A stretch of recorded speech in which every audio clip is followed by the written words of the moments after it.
Good evening, everyone. Today is April 7th, Tuesday, April 7th, messed me up. And we now will start the public speak out portion of the City Council. And first, I want to recognize the councilors that are here and online. Let me just see my online people.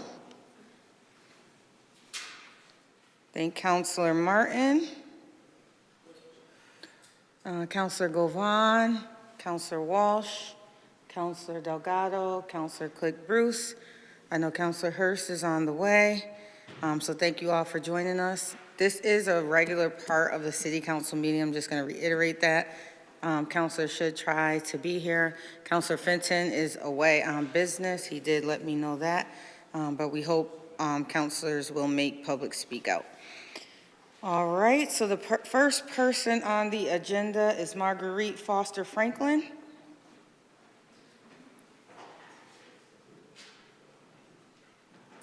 Please state your name and address for the record. You do have 3 minutes.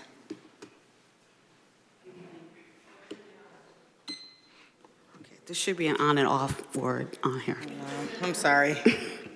I didn't build the system. I mean, I don't know what the dots mean or the person, so anyway.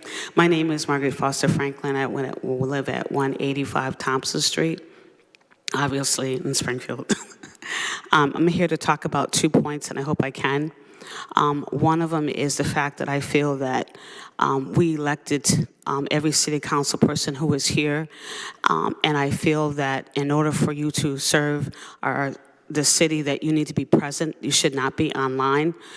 There are many people who come to speak to you or others that are not here. We can't do that if they're not here. If everyone can come and be here, I think that would be obvious that you are interested in the constituents that you serve. The second point I would like to make that this is my second time.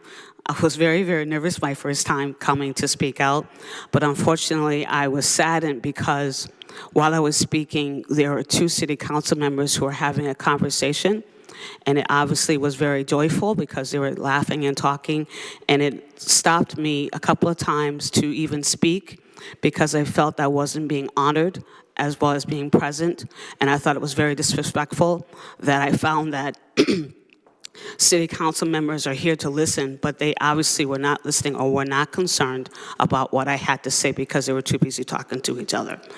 Unfortunately, it also happened to the person who spoke before me, they were also being disrespectful to that person as well, where one of them got up and just continued to have a conversation with the city council. So what I'm asking is, whenever someone ever comes up to speak, that we have the attention that you expect us to have and the respectfulness for each person who gets to speak. Thank you. Thank you, Ms. Marguerite. I do remember that day, and again, apologize that that happened. Yeah, it was very difficult. Thank you. You're welcome. Do I turn this off? Yeah, you can leave it on. The next person got to I don't know what. speak. Mr. Howard, Stephen Howard, you are up. Name and address for the record, please. Thank you, Madam President. Good evening, everyone. Stephen Howard, excuse me, 1104 Whittington Street here in Springfield. I just wanted to let folks know that the President made an address the other day when he was talking about the budget cuts. I think there's something like 63 billion with a B that will be cut from the budget. Something like, well, anyway, this is what the President had to say. It's not possible for us to take care of daycare, Medicaid, Medicare, all these individual items. That's what the President said. He continued, we have to take care of one thing, military protection.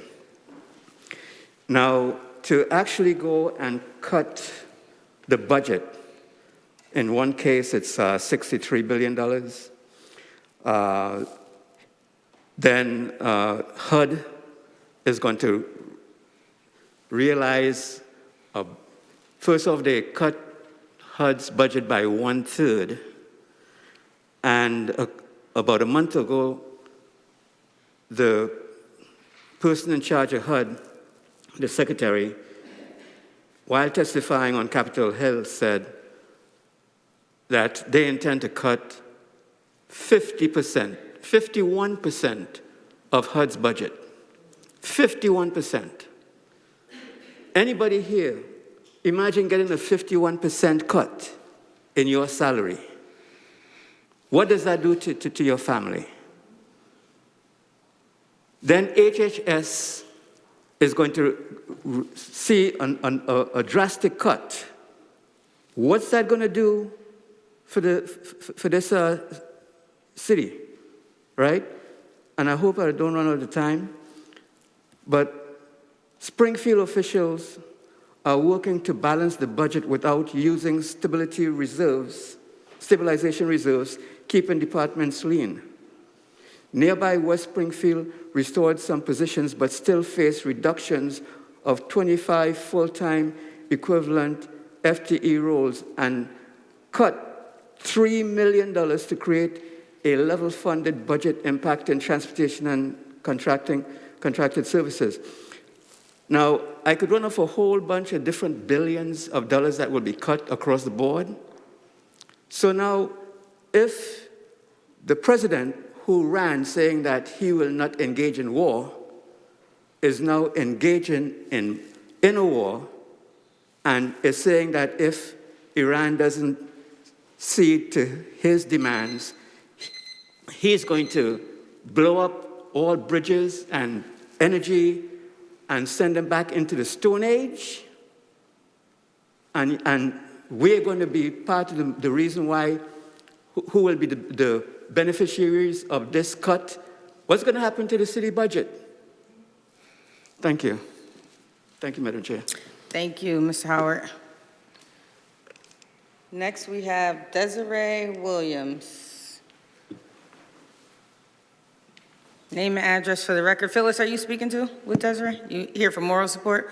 All right, that's a good friend. Hello. Hi, Desiree. My name is Desire Williams. Oh, Desire. Yes, ma'am. Desire. I've been saying your name wrong all this time. It's okay. I'm used to it. I'm sorry. I live at 115 Dwight Street, apartment 606. And the number one issues that we have, especially as a person with a disability, is there's nowhere for my staff to park.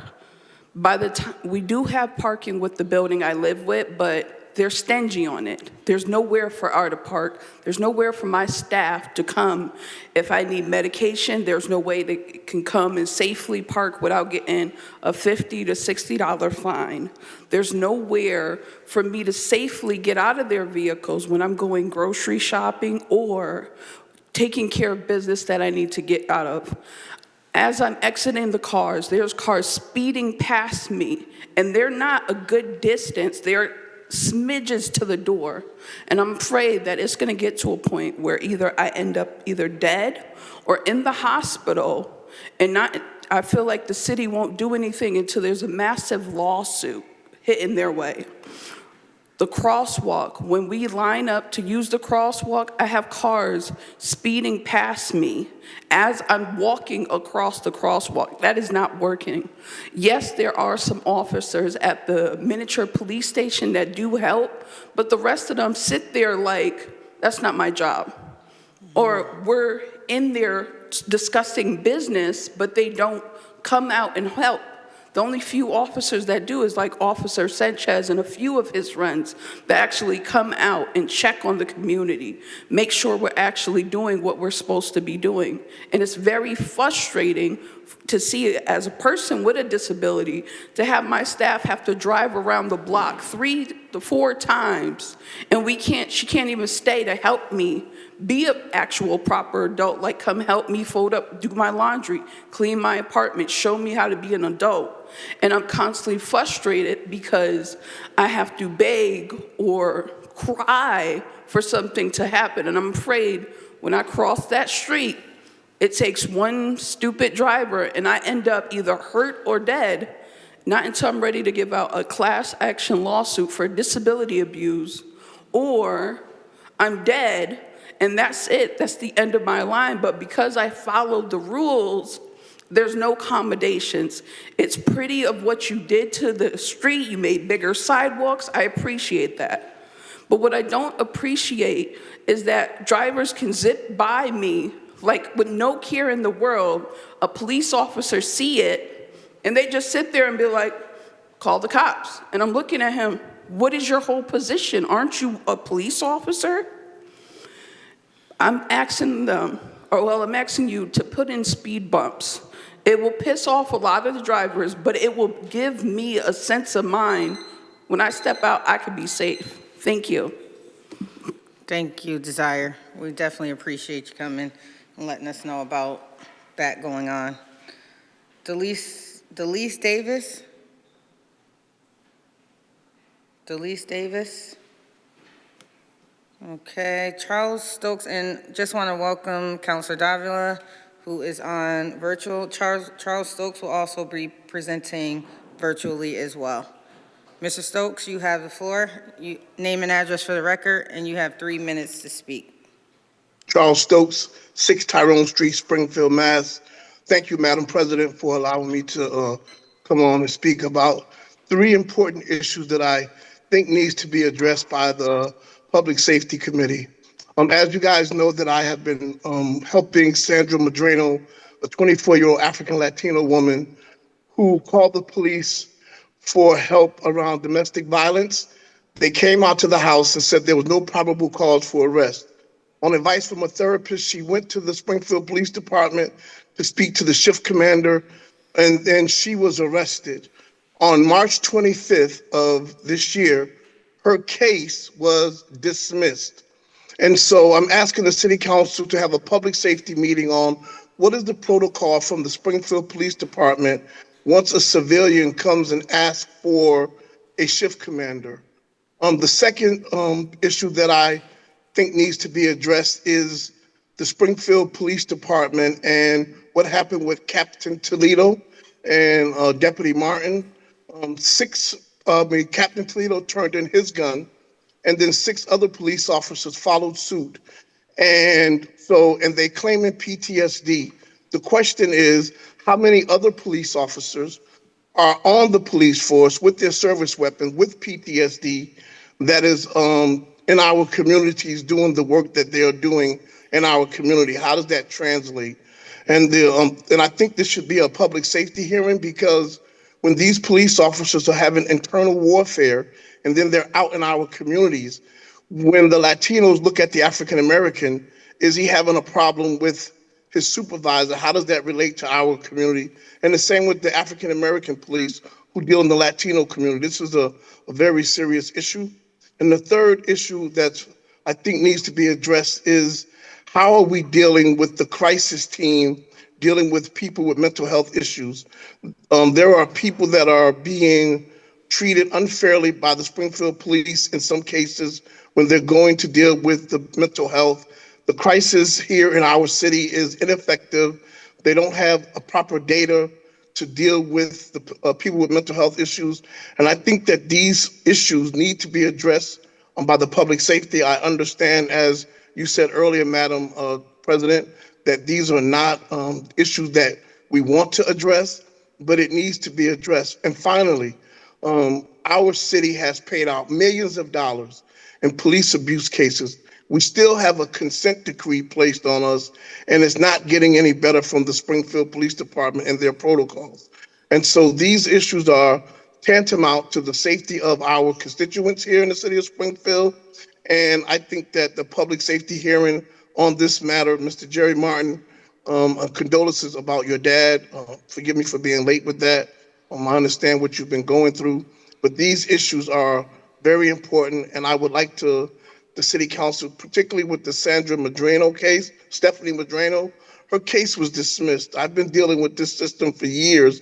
I've never seen a case dismissed that fast because of the evidence. And so what is the protocol? Do police go back and look at the body camera, and then after 3 police officers who was on the scene did the investigation that there's no probable cause for arrest, and then a sergeant can just overturn that and arrest her, and then the case gets dismissed? So These are issues that I asked the city council to please, Madam President, and all the rest of the city councilors to address this issue. Thank you so much for allowing me this opportunity. Thank you, Mr. Stokes. We appreciate your concerns, and we will have a discussion to see what we can do to have that meeting. Denise Hudson? No Denise Hudson? John Megas? Do I press the button? Yeah, press the button till this turns green, and then your name and address for the record. My name is John Megas. I live at 311 Surrey Road, across from Pope Francis School. And I was here 3 years ago complaining about how terrible Surrey Road was. It may be a side street, but it has a library, an elementary school, and a humongous high school that is there all the time with a tremendous presence on Surrey Road. The road is absolutely terrible. It hasn't been paved in over 30 years. I'm embarrassed to tell the city at large in this room about it. It should have been taken care of. We also have a second problem on my side of the street, across from Pope Francis, where there are 12 tax-paying houses. By the way, my taxes went up $490. Can't get my street paved. And the gas company tore up the street 20 years ago when they repaired a pipeline. And it goes from Memorial School all the way to Roosevelt Avenue. And that is falling apart bit by bit by bit. School buses are, for me, among the most dangerous vehicles on the road, with heavy trucks like UPS, for example, that speed down my street. There are no signs on my street on our side, the 12 houses that pay taxes. Remember, Pope Francis is a religious school and does not pay taxes to the city to take care of Surrey Road, for example. And the people on my side of the street, we just need your help. We need signs. There's no signs on my side of the street saying school zone. There's one sign that says school zone ends as you're coming down Surrey Road. You look to the left and see Pope Francis. The school zone definitely doesn't end. It's been there for a dozen years, and Cathedral High School was in the same situation. DPW will not change that sign, put a flashing light sign that slows down traffic. Speed galore. I have seen cars doing over 50 miles an hour on my street. I have asked the police to do something about it. They tell me that they are understaffed. My heart was broken last year after attending 20 meetings in East Forest Park at the Civic Association. It was announced that Surrey Road would not be paved. Instead, Balfour Drive, a street that is like a little caterpillar that goes around Surrey Road Hill, was going to be paved instead. The only people who drive on Balfour Drive live there. The people who drive on my street are everybody else but the people who live there. Some people use it as a cut-through. My neighbor at 305 Surrey Road, the road is falling apart right at her curbing. Her house shakes. Her other neighbor's house shakes. My house shakes. Is that it? Wow. 3 minutes comes awfully quick. It goes by fast, but we got the point, and I'm glad Chris Signoli walked in right when you started, so that was perfect timing. Perfect timing, Chris. You're welcome. You are welcome. That take a lot of pressure off of us. You heard it all. Oh, no. Fun and games. Rhonda Madam Chair. Latney? Madam Chair. Yeah. Oh, I'm sorry, Ms. Counselor. Madam Chair, for me. What?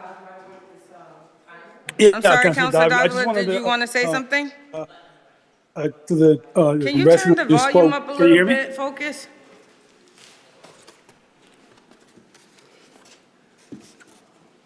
Counselor. Yeah, I just wanted to say to the resident who just spoke, I do believe, if I'm not mistaken, that the road, Surrey Road, is the agenda today for approval to be paved after 90, I believe, that we're approving today. Yeah, I thought that was good news. Oh, that there was approval for Surrey Road to be paved? Is that what you said? Couldn't quite hear you, Counselor. Correct. I believe in the agenda today, we are accepting chapter. Okay. Okay, you're breaking up a little I'm bit. sorry, ma'am? I don't know if it's because your camera's on. Yeah, I have nothing further. Thank Okay. you. All right. Thank you, Counselor. Rhonda, I'm sorry about that. That's okay. State your name and address for the record. Yes, good evening. My name is Rhonda Latney. I live at 91 Flint Street, and I'm here tonight regarding the safety and security of my dear friend, Springfield school volunteer, Alberta Howard, who, and myself, who back on May 16th of 2020, I filed an abuse prevention order on her behalf by a person named James Charles Votes, who was impersonating to be her nephew and still is. On May 18th of 2020, Sergeant Kieran Simmons of the Special Victims Unit assigned Detective Gregory McCain to do an investigation, which led to his warrant 20-801. On May 19th of 2020, Alberta Howard filed an abuse prevention order against James Charles Votes, which was 20 RO 766. With all that information there on him, he was able to file in family probate court for the estate of 106-year-old Joseph Robert Copeland, who died on April 18th, 2020. I received information that showed all the incidents that led to the death of her unexpected son, Paris Pico Howard, who was a Springfield School retiree. When James Votes was arraigned on August 21st of 2020, the Office of District Attorney Anthony Giuliani, Assistant District Attorney Joan O'Brien, or Judge Payne never provided Alberta Howard with victims advocacy protection or myself with witness protection under the Victims Law, Victims Bill of Rights, 258B. After John Payne retired from his position, Mayor Dominic Sano would then scandally abuse his authority and put him in the position of city council. From there, John Payne, Cheryl Caproon, Mayor Sano would then sign the consent decree. And I feel that brought up an issue of ethics violation.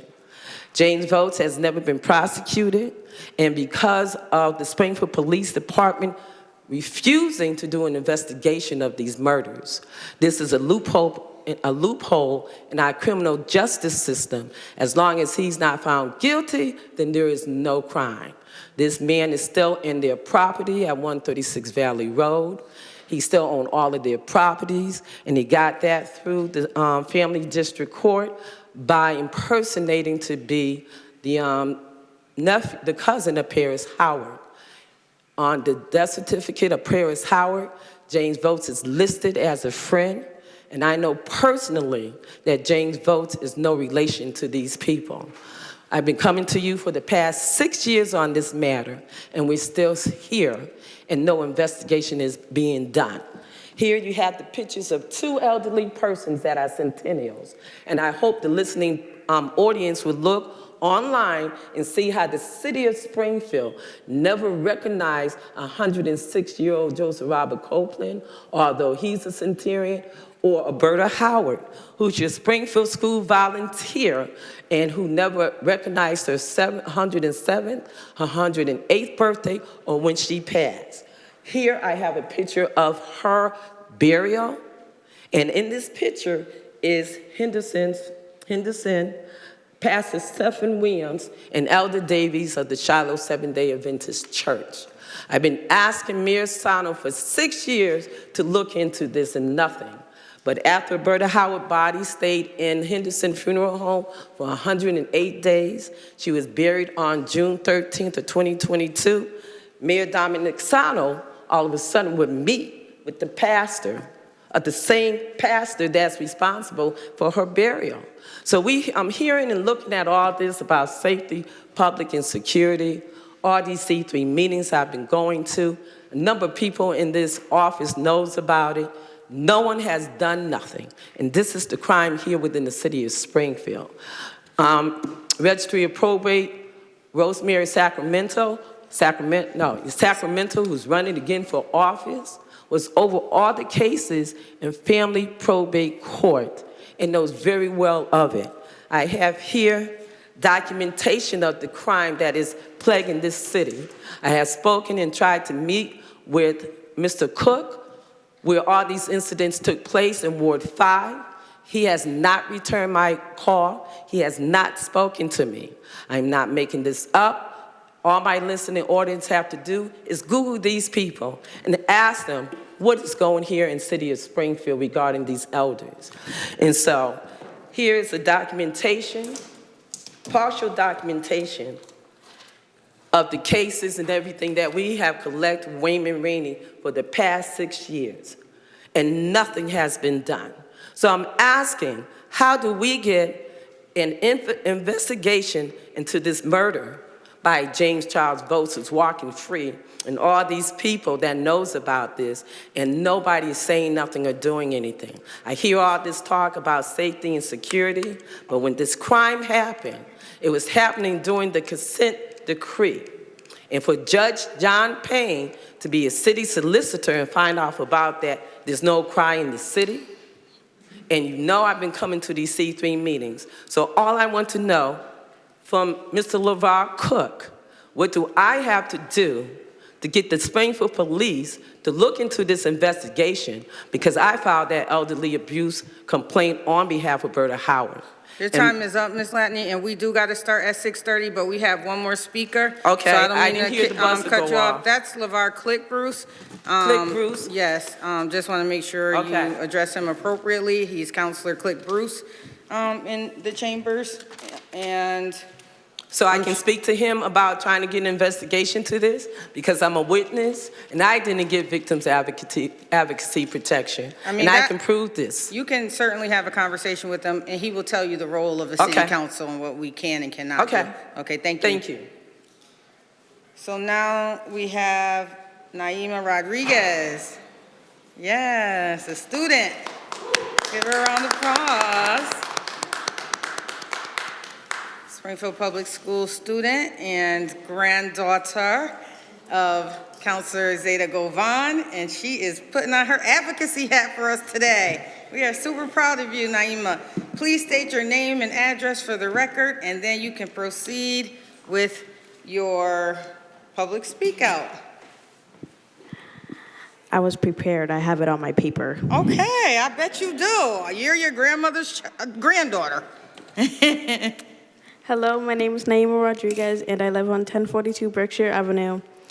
And I came here to ask a question. I wanted to ask if I could rebuild the abandoned hospital and turn it into a multi-purpose building. It will have a pool, hot tub, gym, skating rink, apartments, offices, and a mall. I'm asking for the apartments so college students, seniors, and homeless people can have a home. The homeless people can stay there for 4 months without paying rent, and during those 4 months, I can request Your helper. I can request them getting a job at the mall or a job as an employee at the apartments. There are 6 floors. On the first floor, there's going to be a hot tub, a pool, a gym, a skating rink, and an art store. On the 4th, 5th, and 6th, there's apartments, and on the next paper.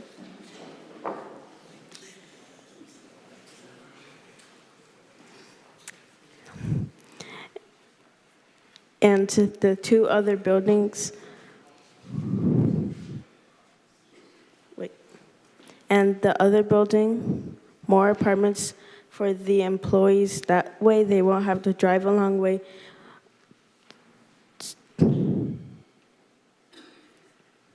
to go to work or go outside. And this part of the building will be offices for the employees. The next paper.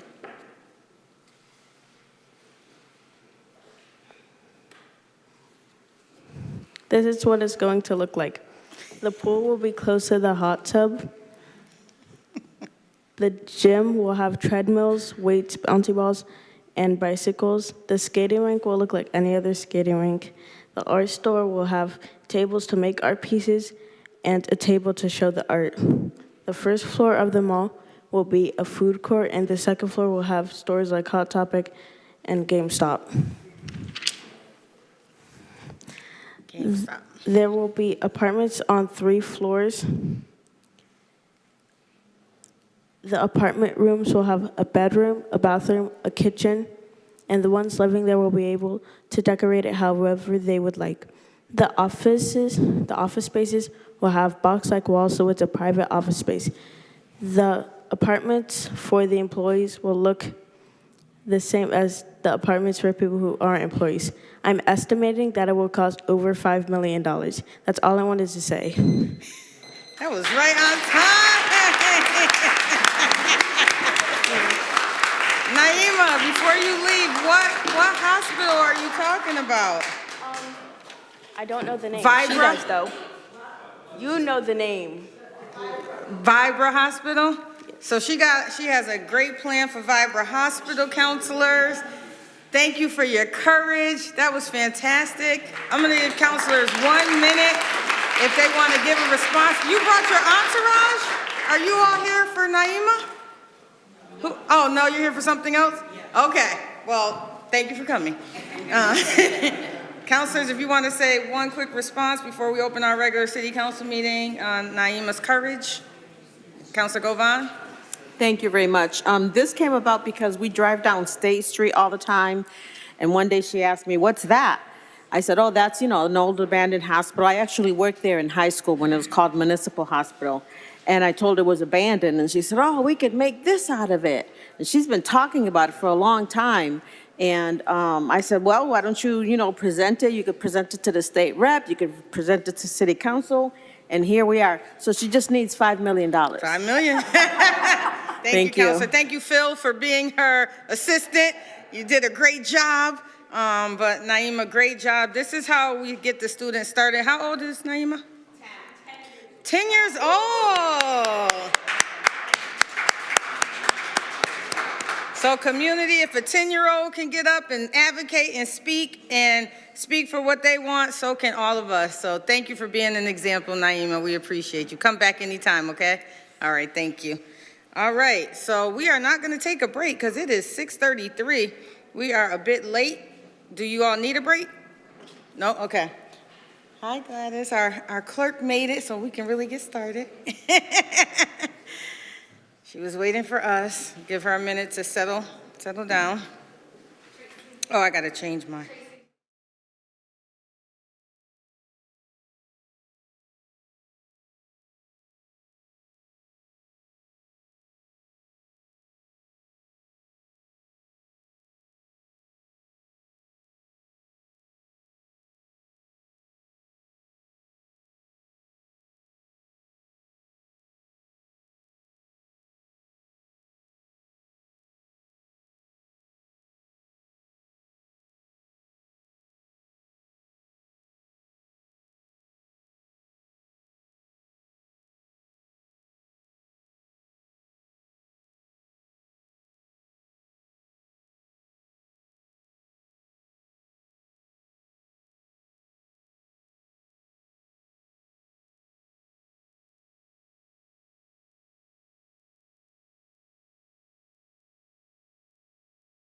Recording in progress.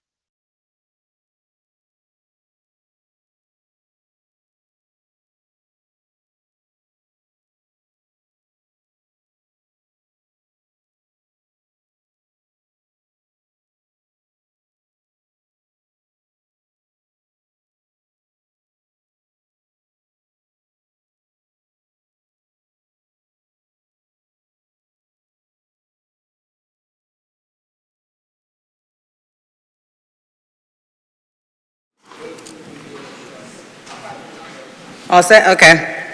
Thank you.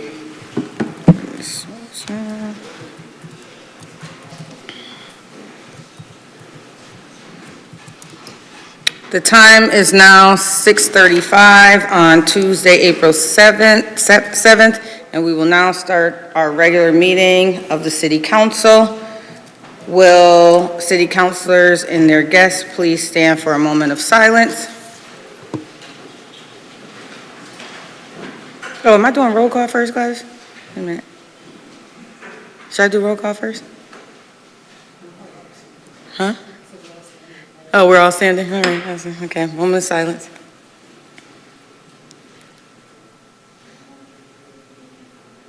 Will councilors and their guests please join us for the Pledge of Allegiance?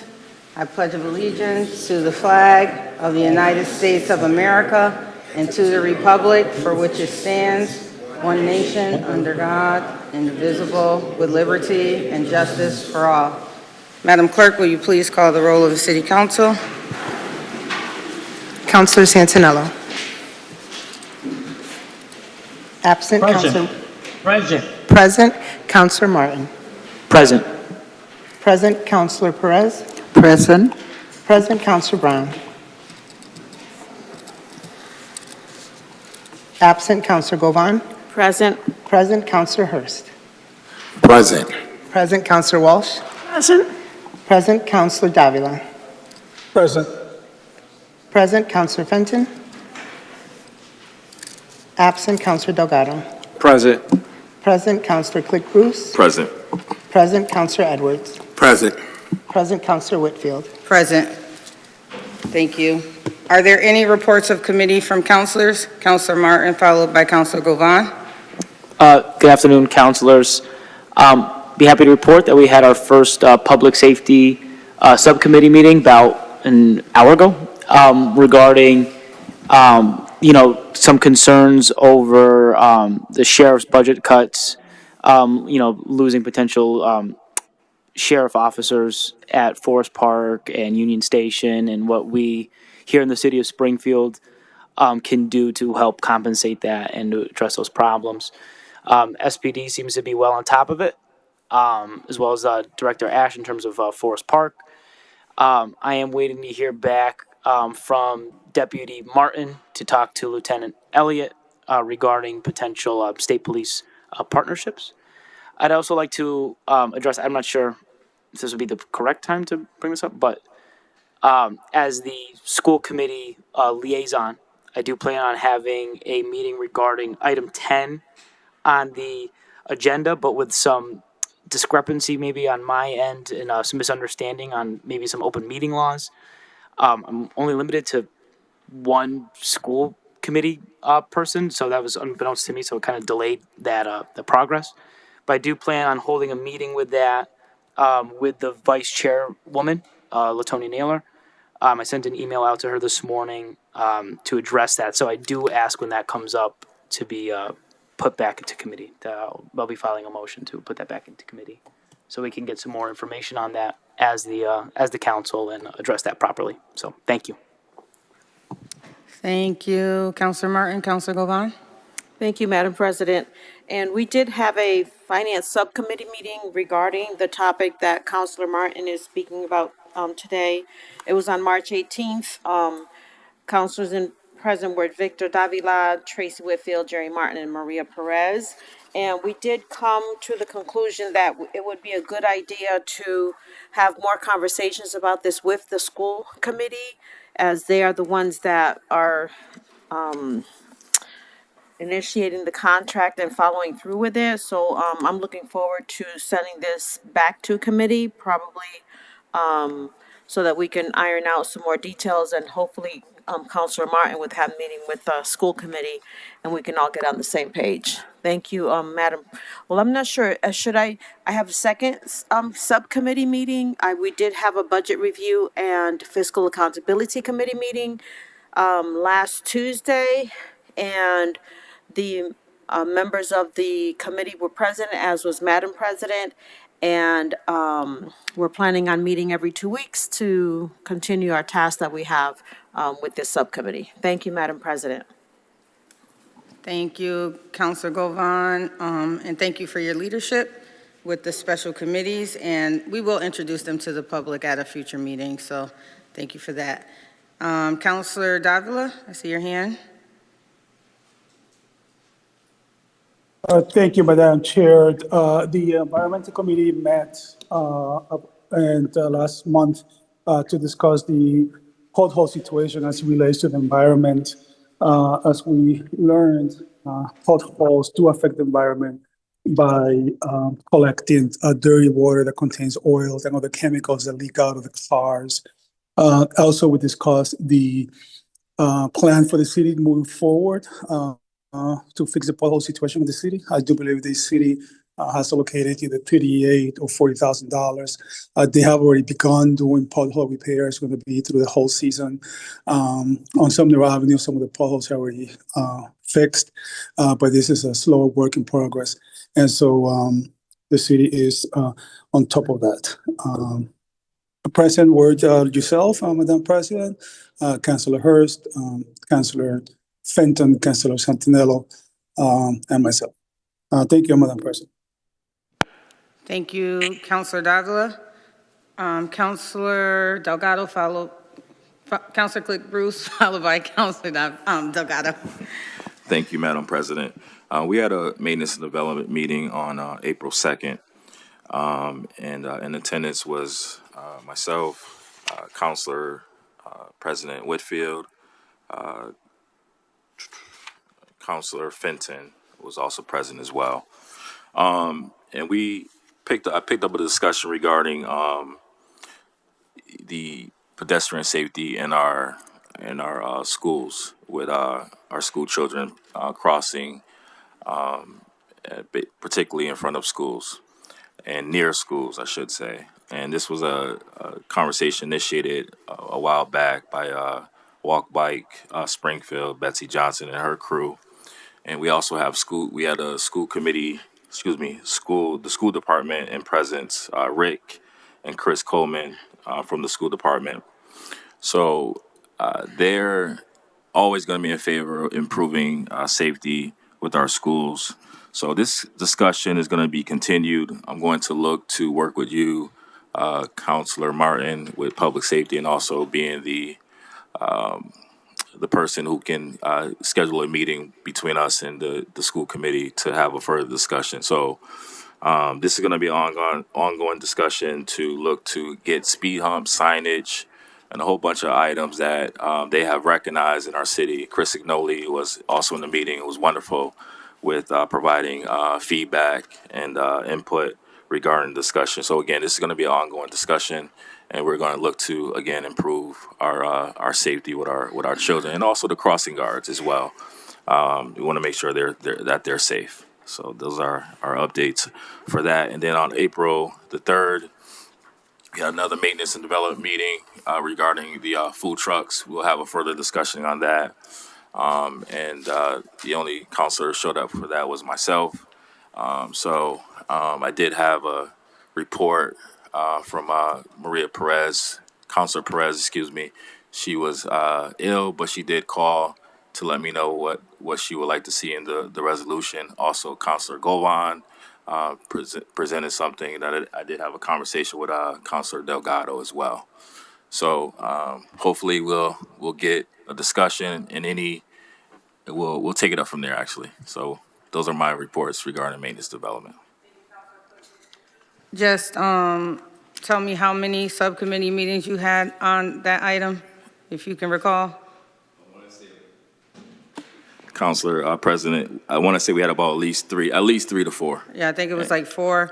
And the last one was at the request of the council, and no one showed up except for Counselor Click Bruce. I thank counselors who gave their feedback, but I did want to make sure that we are aware that it is a time-sensitive item, and all of the subcommittee meetings are recorded. Thank you, Counselor Click Bruce. Counselor Delgado. Thank you, Madam President. On March 10th, the Planning and Economic Development Subcommittee met. In attendance, we had, excuse me, want to make sure I don't mess this up. We had Counselors Walsh, Hurst, Davila, yourself. And what we had that night is we had the folks from Planning Echo Dev, Tim Sheehan, Brian Connors, Phil Dromey, and they talked about the Court Square Urban Renewal Plan. It was a really laid out plan. The presentation highlighted the Northeast Downtown District Master Plan, pretty much outlined their vision for the next 30 years. And so I want to say 30-year plan in terms of what they hope to accomplish within that time. Some of the items we're talking about: transforming Chestnut Street, returning it potentially into a two-way street, expanding Appermont Triangle, and developing 1,000 to 1,500 residential units, as well as a number of other exciting things, again, over a 30-year period, but increasing walkability, safeguarding the Veterans Memorial, and they talked about new development as well. So that was the meeting on the 10th of March. And then April 2nd, the special committee, Revenue and Economic Growth Special Committee met. And that one was just an introduction meeting with the new members, which I know we will be highlighting them later on. But at that meeting, we also had Kathy Bono, Lindsay Hackett, and Tim Sheehan as well, talking to the members and kind of introducing them to the kind of the basic foundations on that end. So, and that's it. Thank you, Vice President Delgado, and thank you for your leadership as well, and holding those meetings outside of all of things we have to do. Councilor Hurst also held his special committee meeting, along with Councilor Brown, held his special committee meeting. And like I mentioned before, those participants will be introduced at a future city council meeting. So thank you all for doing that extra work. Okay. Are there any other, Councilor Hurst? Thank you, Madam President. On March 18th, the General Government Subcommittee meeting of the Springfield City Council met. I was joined by Councilor Davila, Councilor Martin, Councilor Perez, Councilor Govan, as well as Councilor Whitfield. Also in attendance were Mike Jacob and Attorney Moore in the Law Department. We did discuss a concern from a resident, Dave Boyer, who actually came before us during public speak out to address an issue that he had with the storage of mobile homes and motor homes and RVs here in the city of Springfield. We have a antiquated ordinance that causes, or that says that the length of the motorhomes are only allowed if they are less than 20 feet to be stored on the property. And so we had a good discussion about what some of the other cities and towns in the surrounding area are doing. And so I'm hopeful to come before the city council at a future date with an amendment to that ordinance that hopefully will satisfy Mr. Boyer, his concern, as well as make that law a bit more current and aligned with some of the other cities and towns. In addition to that, we also discussed the Public Speak Out pilot program, and thank you again to Attorney Moore, who presented us with an executive summary of the contents of that particular change to our city council rules. I have heard some additional concerns from some of my colleagues, and so I'm going to ask at the appropriate time that this particular item be sent back to committee to see if we can iron out those issues before bringing it back to the full body. Thank you, Councilor Hurst. Are there any other reports of committee? All right, seeing none, Madam Clerk, please call the roll on the reports of committee. On acceptance, Councilor Santinello. I have a report, yes. You have a report? Yeah. Okay, before we call the roll, Councilor Santinello, please, you have the floor. Thank you so much. Thank you, President Whitfield. On March 25th, we had a meeting on the updates on biomass, and it was chaired by myself. The committee met with former Councilor Tim Allen, Zaida Govan, Attorney Ken Shea, Sarita Hudson, Councilor Victor Davila, and other stakeholders to review the proposed East Springfield biomass plant legal permitting and legislative and public health status. I believe also, Madam President, you were in attendance via Zoom, and I believe also that Justin Hurst was there via Zoom too. So I want to include that into the report. I provided an overview noting the ongoing legal, administrative, and health-related uncertainties on the biomass permit. Attorney Ken Shea reported that the original 2008 permit issued to Palmer Paving may not have been transferred to the current entity, and the building department's confirmation is pending. He noted the permit's 5-year validity may be near its expiration due to prolonged legal appeals. Following a Supreme Judicial Court ruling, the Springfield Zoning Board of Appeals issued a building permit in early 2024, but additional approvals, including a Mass DEP clean air permit, are still required. Former Councilor Tim Allen and Councilor Zaida Govan referenced Jesse Letterman's historic role in over 15 years of community opposition, as well as prior contributions by Councilor Edwards and Fenton in delaying this project. The committee agreed that the permitting remains uncertain, particularly regarding transfer status, remaining validity, and outstanding environmental approvals.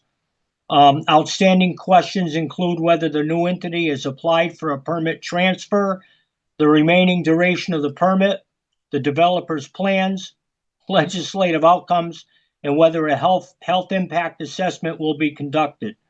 I concluded that continued monitoring, regional coordination, and attention to public health data are necessary. Thank you, Madam President. Thank you, Councilor Santinello, for that very thorough report. Are there And any we also have Ken Shea, Madam President, we also have Ken Shea, who might be able to give us an update on, have they applied for the permit? He's in attendance today, and he may have an update right now. If I may, Madam President? Sure.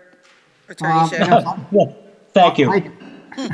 I checked with the planning department, and no, they have not requested any permits to be transferred over to them. So as of right now, there are no outstanding permits that would require any work there. So right now, it's sort of a moot issue because they haven't gone forward.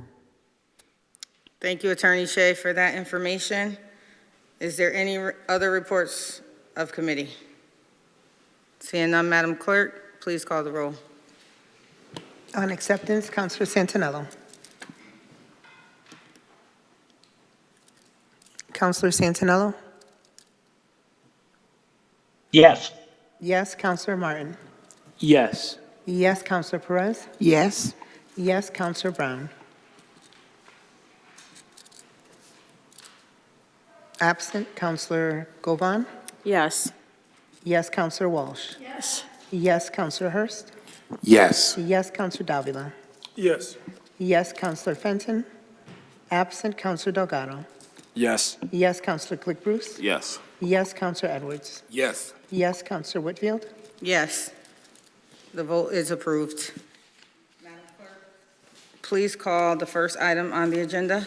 Item 1 is the City Council Public Speak Out Pilot. Councilor Hurst. Can you turn your mic on, sir? I'd like to make a motion to send this item back to the General Government Committee. There's a motion on the floor. Second. Seconded by Councilor Walsh.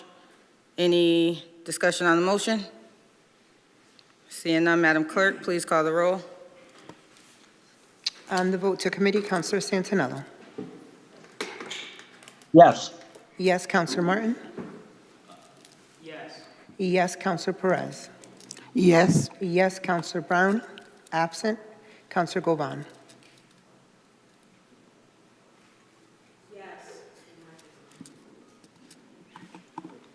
Yes, Councilor Walsh. Yes. Yes, Councilor Hurst. Yes. Yes, Councilor Davila. Yes.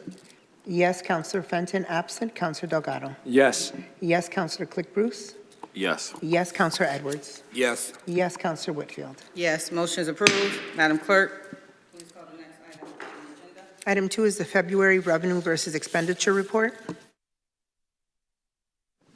Please state your name and address for the record. Heather Benjamin, Deputy Comptroller, 48 Victoria Street, Springfield. Thank you, Deputy. New face. Yes. You have the floor. Thank you, Madam President. Tonight, I'm presenting the February Revenue and Expenditure Report. It represents the first 8 months of fiscal year 2026. As can be seen on the report, year-to-date revenue is $700.5 million, or 69% of budget, and expenditures are $702.6 million, or 69% of budget. Any questions from council? Seeing none, Madam Clerk, please call the roll. On acceptance, Councilor Santinello. Yes. Yes, Councilor Martin. Yes. Yes, Councilor Perez. Yes. Yes, Councilor Brown. Absent, Councilor Govan. Yes. Yes, Councilor Walsh. Yes. Yes, Councilor Hurst. Yes. Yes, Councilor Davila. Yes. Yes, Councilor Fenton. Absent, Councilor Delgado. Yes. Yes, Councilor Click Bruce. Yes. Yes, Councilor Edwards. Yes. Yes, Councilor Whitfield. Yes. Motion approved. Madam Clerk, please call the next item on the agenda. Item 3 is the Eversource Girard Avenue petition.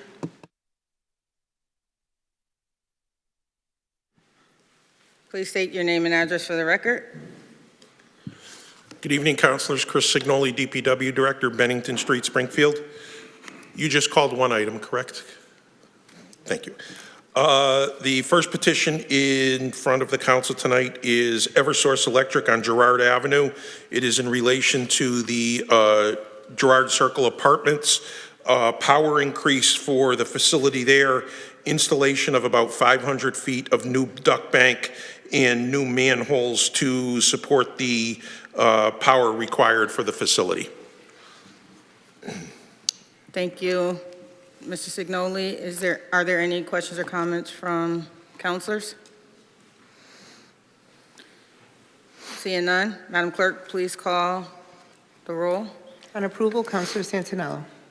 Yes. Yes, Councilor Martin. Yes. Yes, Councilor Perez. Yes. Yes, Councilor Brown. Absent, Councilor Govan. Yes. Yes, Councilor Walsh. Yes. Yes, Councilor Hurst. Yes. Yes, Councilor Davila. Yes. Yes, Councilor Fenton. Absent, Councilor Delgado. Yes. Yes, Councilor Click Bruce. Yes. Yes, Councilor Edwards. Yes. Yes, Councilor Whitfield. Yes, petition approved. Madam Clerk, please call the next item. Next item is an honorary street sign for Pastor Andrew Daniels. Thank you.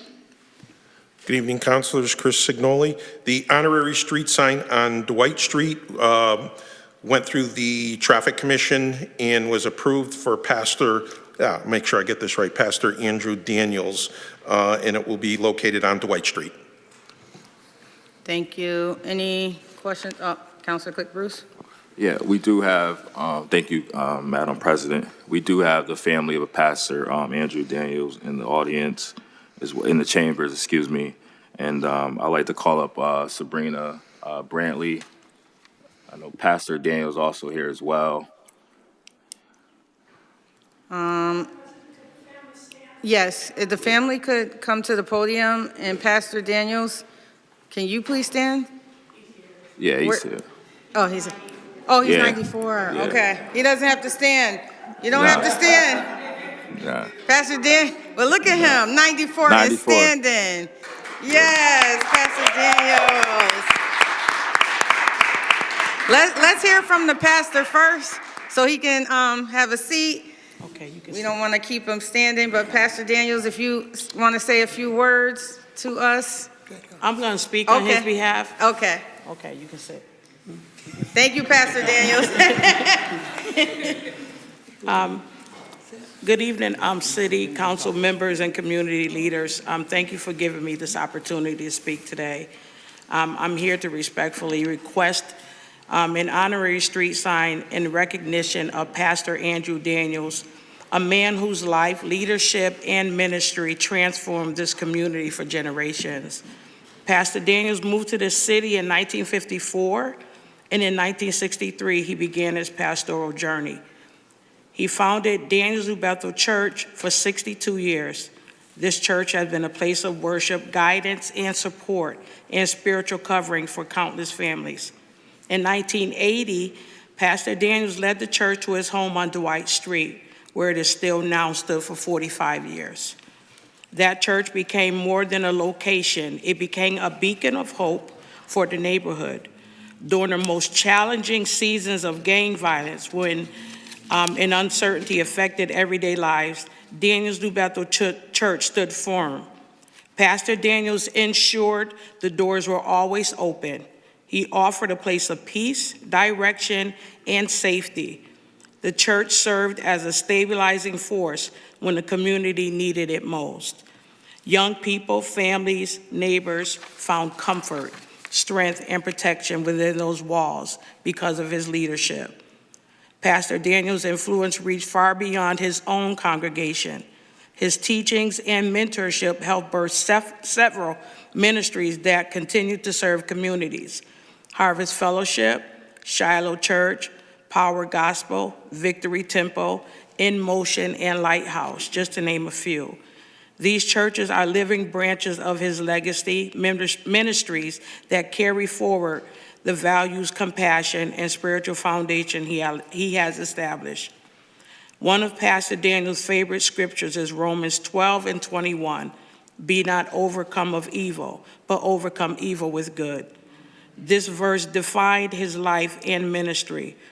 Through every challenges and hardship, every changing seasons in the city, Pastor Daniels overcame darkness by choosing goodness, faith, and love. He taught others to do the same. An honorary street sign is more than a marker. It is a lasting acknowledgement of a man who strengthened neighborhoods, uplifted generations, and shaped the spiritual leadership of this city. It ensures that future generations will know the name Pastor Andrew Daniels and understand the extraordinary impact he made. I respectfully ask for your approval of this honorary street sign so that his legacy and the legacy of Daniels New Bethel Church will continue to be honored and remembered. Thank you for your time.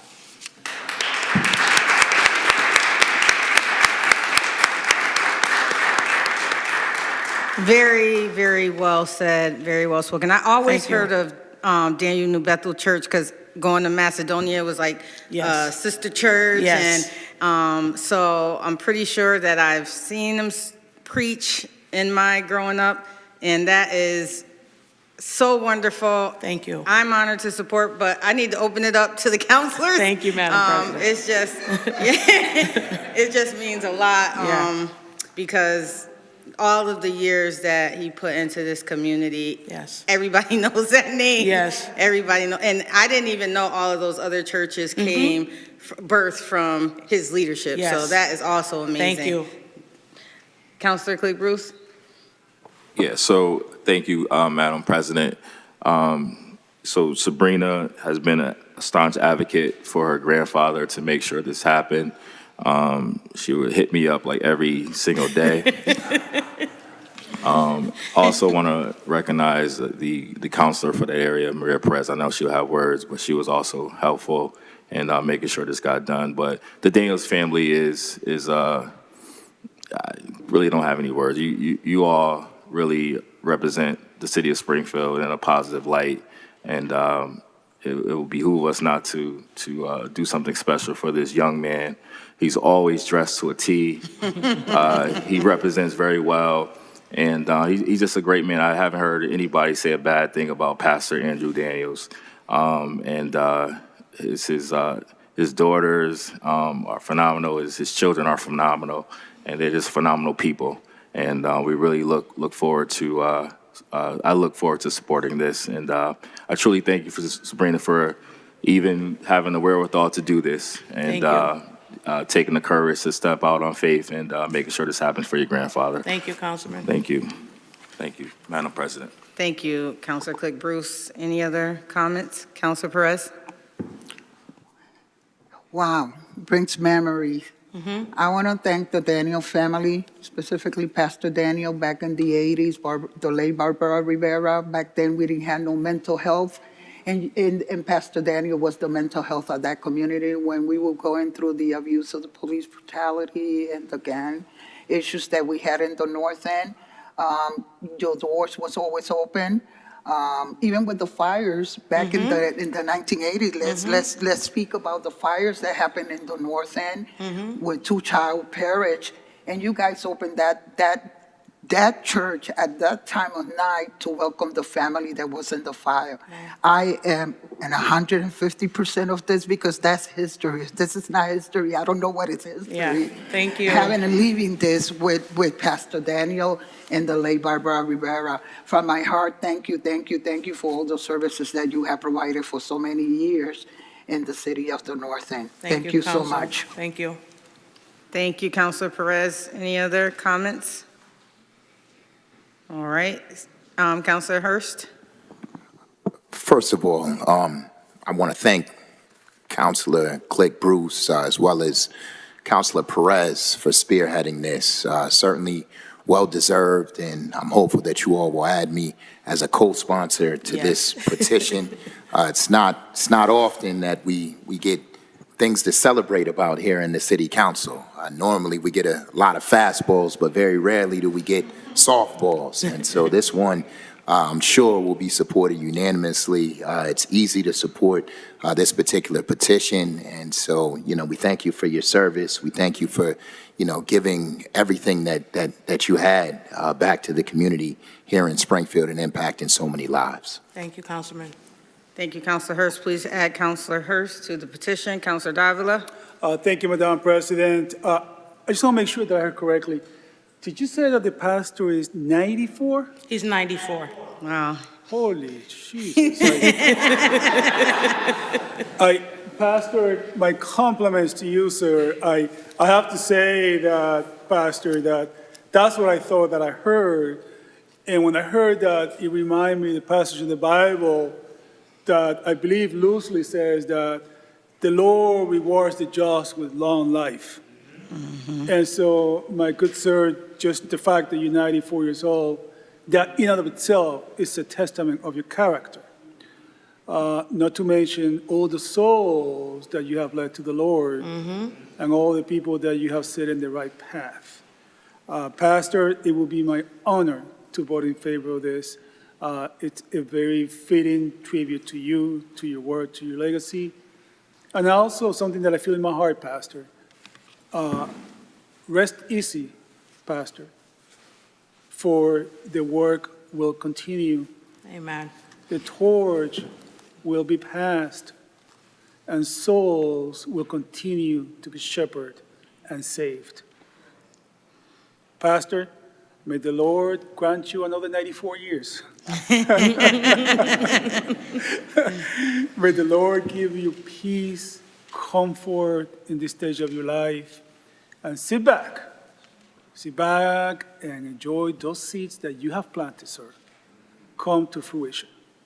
I respectfully, Madam President, ask as well to be added to this resolution, and God bless you, Pastor. Thank you, Councilman. Thank you, Councilor Davila. Is there any councilor that do not want to be added to this petition? Because I want to be added. Councilor Govan wants to be added. Anyone that doesn't? All right, we're going to add all of us. That's how much we appreciate and respect Pastor Daniel's 94 years of life. You look very great and marvelous. I don't even want to say the phrase of black don't crack, but I'm going to say it. I mean, I didn't realize it, so God bless you, sir. Is there anyone else that want to speak? All right, seeing none, Madam Clerk, please call the roll. On approval, Councilor Santinello. Yes. Yes, Councilor Martin. Yes. Yes, Councilor Perez. Yes. Yes, Councilor Brown. Absent, Councilor Govan. Yes. Yes, Councilor Walsh. Yes. Yes, Councilor Hurst. Yes, Councilor Davila. Yes. Yes, Councilor Davila. Yes. Yes, Councilor Fenton. Absent, Councilor Delgado. Yes. Yes, Councilor Click Bruce. Yes. Yes, Councilor Edwards. Yes. Yes, Councilor Whitfield. Yes, the vote passed unanimously. Thank you so much.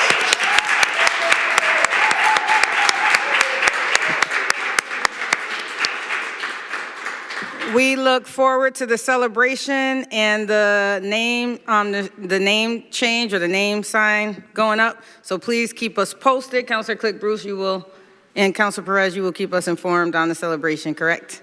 All right. We look forward to celebrating you again, Pastor Daniels. Thank you so much to the family for coming out. We appreciate you, and we appreciate the sacrifice that you all make, because when he's out doing the work of the Lord, you know, sometimes families lose that time, but we know that you all know that he's a good shepherd and he's doing what the Lord put on his heart, as I hope all of you will continue to do as well. And this is such an honor, so thank you for joining us tonight. Amen.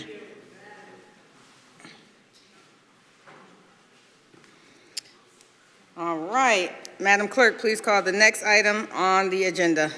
Item 5 is a discontinuance of Cloverdale Street. That's you again, Chris? That is me again, councilors. All right. Cloverdale Street is to the west of Fort Pleasant Street, south of Edgeland, north of Warner Street. There is a paper street there called Cloverdale. Inside of that area, there are a number of landlocked parcels. The owner of those parcels has petitioned the Board of Public Works to discontinue the street for ownership purposes for development. And it has been approved by the Board of Public Works and is now being presented to the City Council. Thank you. Councilor Davila. Thank you, Madam President. Madam President, this is in my district, and it's the first time that I hear about this. I had no knowledge of this project. I do have a plethora of questions. If I may, I just want to start. Is the council present online? Attorney Shea? Yes. Attorney Shea, Councilor Davila has questions for you. Just have one question. How are you doing, Attorney Shea? I'm okay. Excellent. Don't sound so excited, Ken. So listen, Ken, Attorney Shea, I see here that the petitioners, 2 of them are LLCs. Is that okay? They're not people, but are they entities? I'm sorry, can you repeat? I noticed that 2 of the petitioners on this petition for this continuance, 2 of them are LLCs. They are not people, but are they considered entities? In other words, can they sign? Can an LLC be a petitioner? An LLC is like a corporation. It's an entity. Okay. So it's like an entity, and the registered officers of that LLC are able to act on its behalf. So yes, an LLC could petition, and they, if you want, you can ask who the members of the LLC are. But yes, they certainly can do that. An LLC can do what they're asking. Okay. That I just wanted to make sure that's what I thought what the question was, but the answer was I wasn't exactly sure. Thank you, Attorney Shea. Chris, I believe that, you still there? You are? There you go. I believe, reading to the paperwork, this is going to be a new mosque. Is that what this is going to be? That is what the petitioners presented to the DPW. No plans have been submitted, but their intent is to build a mosque. There is a mosque on the corner of the street now. Yeah. And so their intent is to build a different one that has some significant on-site parking, which is an issue with it that they have right now. The facility has none. Right, and they definitely need something bigger because that mosque has, glory be to God, they're really been growing, which is a great thing. So, all right, and Madam, thank you, Chris. Madam Clerk, did they meet with the Forest Park Civic Association? Because I don't recall hearing, like I said, it's the first time that I hear about this. I haven't received anything. Chris? I have no idea. I have not heard anything from the Civic Association regarding this. Okay. Do you foresee any kind of variance being needed for this project later on? Chris? Right now, I don't know because I believe the zoning of the lots there are all residential. Yeah.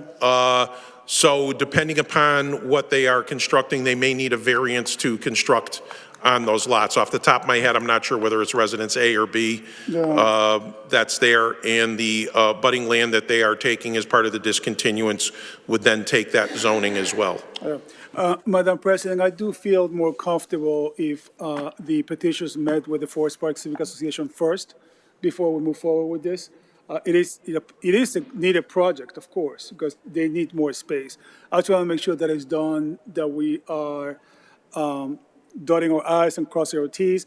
And then there is the issue of, are we just going to give the land or are we going to sell it? It is a nonprofit, it's a church, which is greatly needed. But once we give it up, we lose it completely. So I will feel more comfortable if we send this, I don't know if it will be appropriate to continue it or committee at this stage, because it's not a hearing.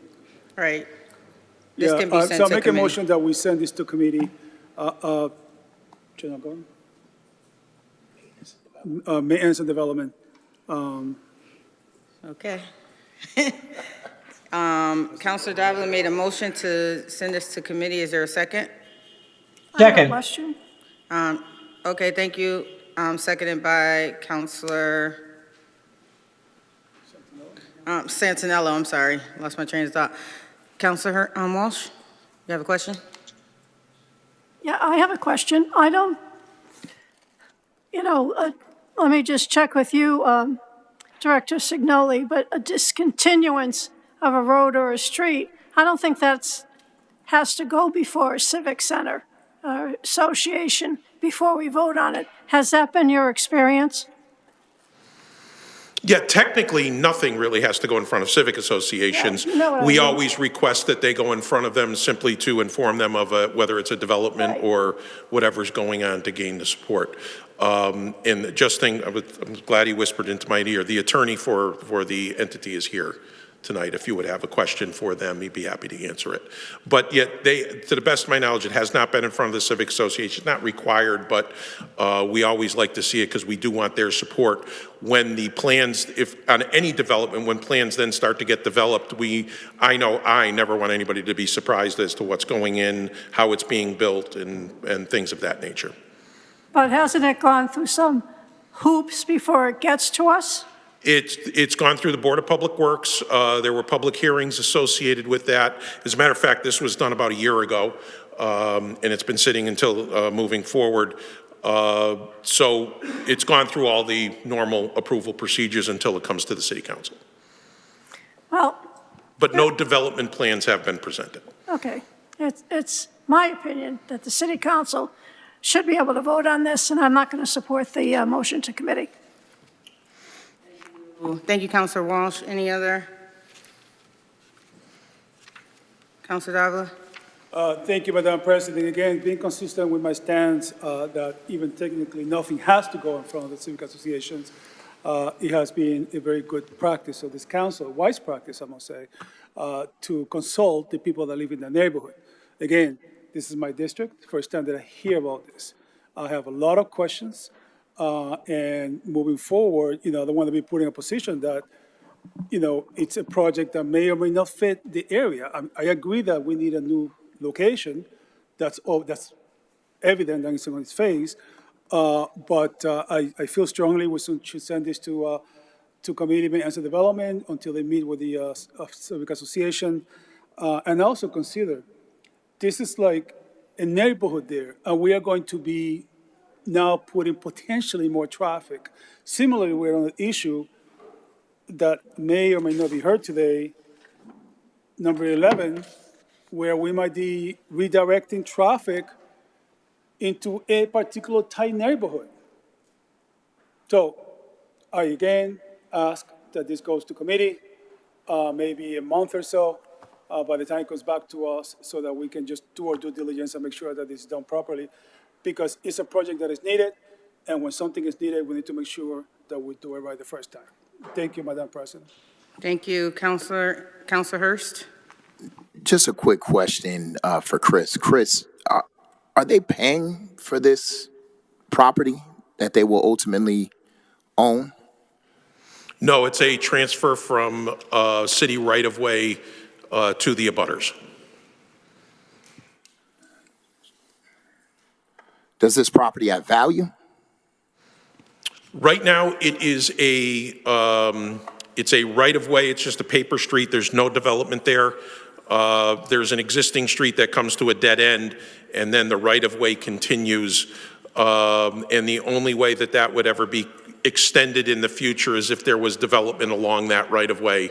I mean, to me, it doesn't have any value, but I mean, obviously, if it's a piece of land, it has some value to somebody. Because otherwise, why would they want it? I mean, I think it probably has significant value.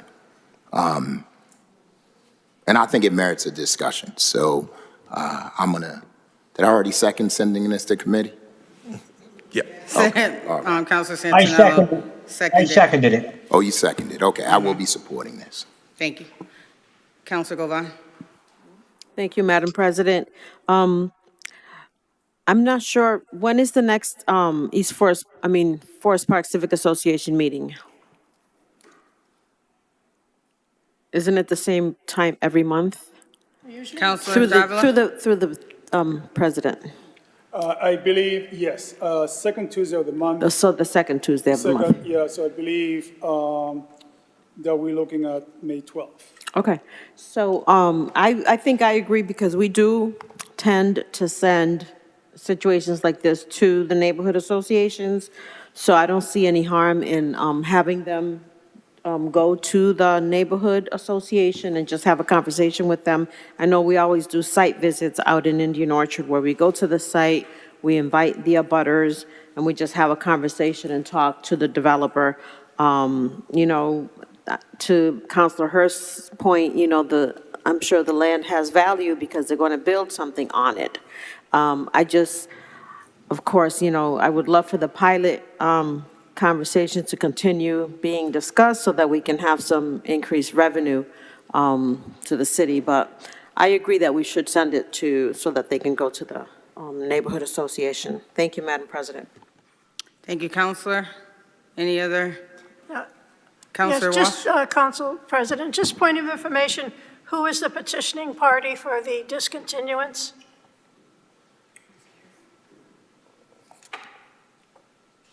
Chris? The applicant, Applicant, yeah. and yeah, I'm just looking because there's a couple names here.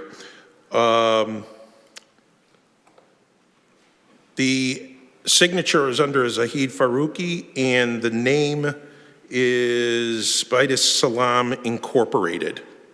That's under his name. So he is the petitioner. Thank you. In the and also in the packet of information given to the council, the letter with their contact is in there.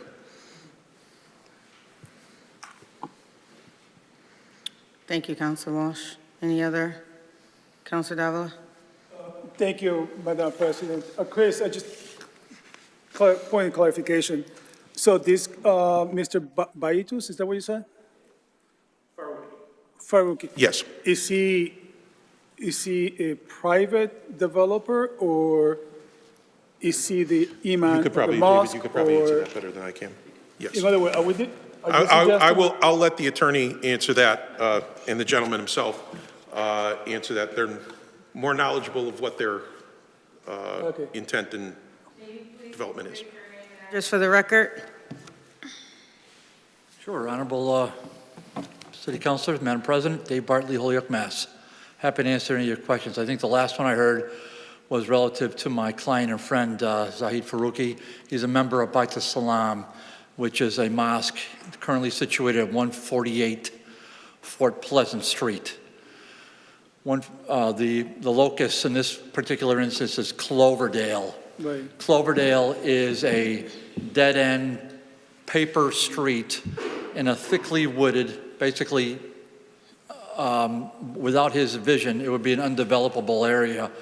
It runs perpendicular to Edgeland. Edgeland sits in between Long Hill and Fort Pleasant. You're all familiar with those two streets. And Fort Pleasant, the 140 Fort Pleasant is at the corner of Edgeland and Fort Pleasant. So, may I? This is, while we had a public hearing May 1st, happy to have more discussions, but would welcome it. At the same time, the membership wants to move to a modern building, which would be, instead of an old building, which they are now, they're looking at a 21,000 square foot modern building with classroom space, cafeteria space, a basketball court, a full-length basketball court, so a gym, and used for public space and interfaith space as well. Right. So it's a very exciting proposal, but again, you're just hearing this for the first time, and I completely respect and understand it, as does my friend and my client, Mr. Faruqi. So Thank you. I'll stop there. Thank you, Attorney Bartley, and I'm glad that you guys are open to continue discussion on this. But again, I just want to make sure, because I see here, according to the plans, Attorney Bartley, that Beitus Salam Inc. owns, according to this, the entire side of the street, right? So it's like 7, 1, 2, 3, 4, 5, 6, 7. 7? Yeah, 7. I just want to make sure, did you say, Attorney Bartley, if I heard you correctly, that Mr. Faruqi is a member of the mosque? Yes, that's true. Good. So who are we transferring this land to? The mosque? Correct. Or to the, is he going to rent it out to the mosque? Or are we transferring to the mosque, or are we transferring to him privately and then he's going to rent it out to the mosque? So, Councilor DeVille, what you found on there is 7 parcels that were purchased over the course of time Right. by the Salam Inc., which is the corporate governing of the mosque. And the petition is to close Cloverdale, which is the first 200 feet of Cloverdale are not being petitioned for discontinuance. It's the footage after that, which is basically a paper street.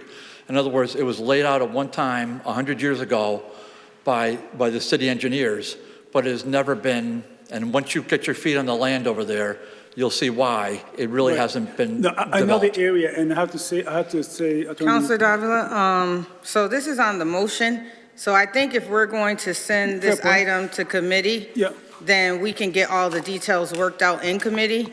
So I think we need to dispose of the vote. And then if we're going to send it to committee and ask that they go to the neighborhood councils, we let that process play out instead of like doing all that now. Sorry to interrupt, Attorney. But I do, I do agree with you, if you allow me to finish my last question, because I don't think my question was answered. And then I agree, these are the minutiae that I think we need to work out. I'm not opposing the project, I just have questions, and I think we need to have discussions. And so, I'm sorry? Yeah, it's going to committee, I just have, my question has not fully been answered. I want to get out of here too. And it's not going to be answered right now Madam President, because it needs to go to committee. We need to dispose of the vote for it to go to committee. And then at that point. Madam President, I understand that, but I haven't finished. I have not. You have another question not related to the project itself? Do you have another question on the discontinuance I just want to clarify of the street? Because we have asked who the ownership is. We have asked what's going to be developed. These are all the reasons that you wanted to send this item to committee in the first place. And so I think that it is now the time to send it to committee, and then we could get those questions answered in the Maintenance and Development Committee. Well, Madam President, also, you have spoken a couple of times, and we have a rule that I said that I was going to enforce, and they have been over 5 minutes. This is my second time on this issue, ma'am. Okay, this is your second time, and now I am disposing of the item. But if I may, Madam President. But you may not. But you may not. You are cutting me off. And I am, and you may not, and I am the president of the council. My question wasn't fully answered. Because I'm making the rule. I am entitled to clarification. You are the president. We are not getting clarification on this issue right now today. Anything else regarding this will go to subcommittee. And if you keep disagreeing with me. You are censoring me. I'm not censoring you. Yes, you are. You because are my question has to arguing, be you are fully being answered. argumentative on You the wanna decision move that I forward with made. this because you want to move forward. So do I. But I just want to clarify the question, and you, within your wisdom, decide that it's time for me to shut up, and you're not I going did to not shut say me up. shut up. What I said is you want to send this item You're completely to, out of place, Madam President. you want to send the item to committee, let's do that, and then you can get all your questions Answer a answered. clarifying question, and we're spending more time if I ask the clarifying question rather than you insisting for me to shut up. I didn't ask you to shut I up. haven't left the council. Madam making a President, Madam decision. I'm the President, councilor here. You are not. Officer. if we could have a recess, Madam What, you gonna President? kick me out? Officer. Yeah, If What, we you have gonna a kick me recess. out? Officer. If we could have Are a you quick sure? recess, Madam Officer. President? No. Come on, kick me Madam out. President, if we could have a quick Is that what recess? you're gonna do? Kick me out? An Officer, elected member of if this you body? keep arguing with me No, on the issue that but I you're made a censoring decision me. on, yes, I will. You are censoring me. Madam President, if we could have a quick We recess, will Madam take a President? 2-minute recess. You're censoring me. You are not. You're just the president. No, she's censoring me. I'm not arguing. No, I'm just asking you to stop. she's not omnipotent. She's not God in the podium. Yes, yes. And I apologize for that's not like me. Can we She's have? not God. Did you just say recess? Yes. Yeah. Okay. It's not worth it.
On the motion to send this to committee.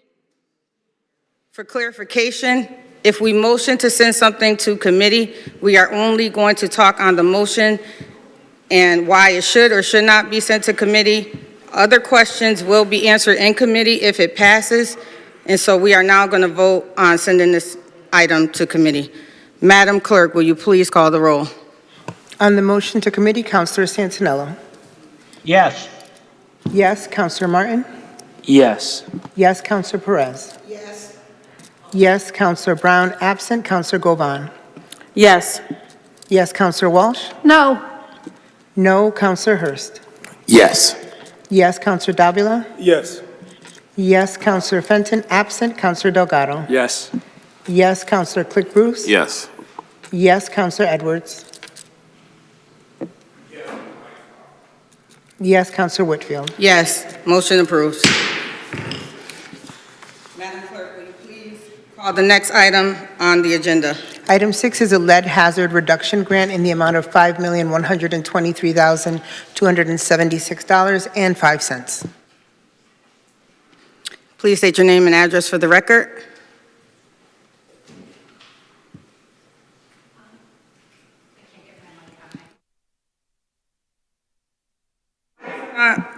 coming on?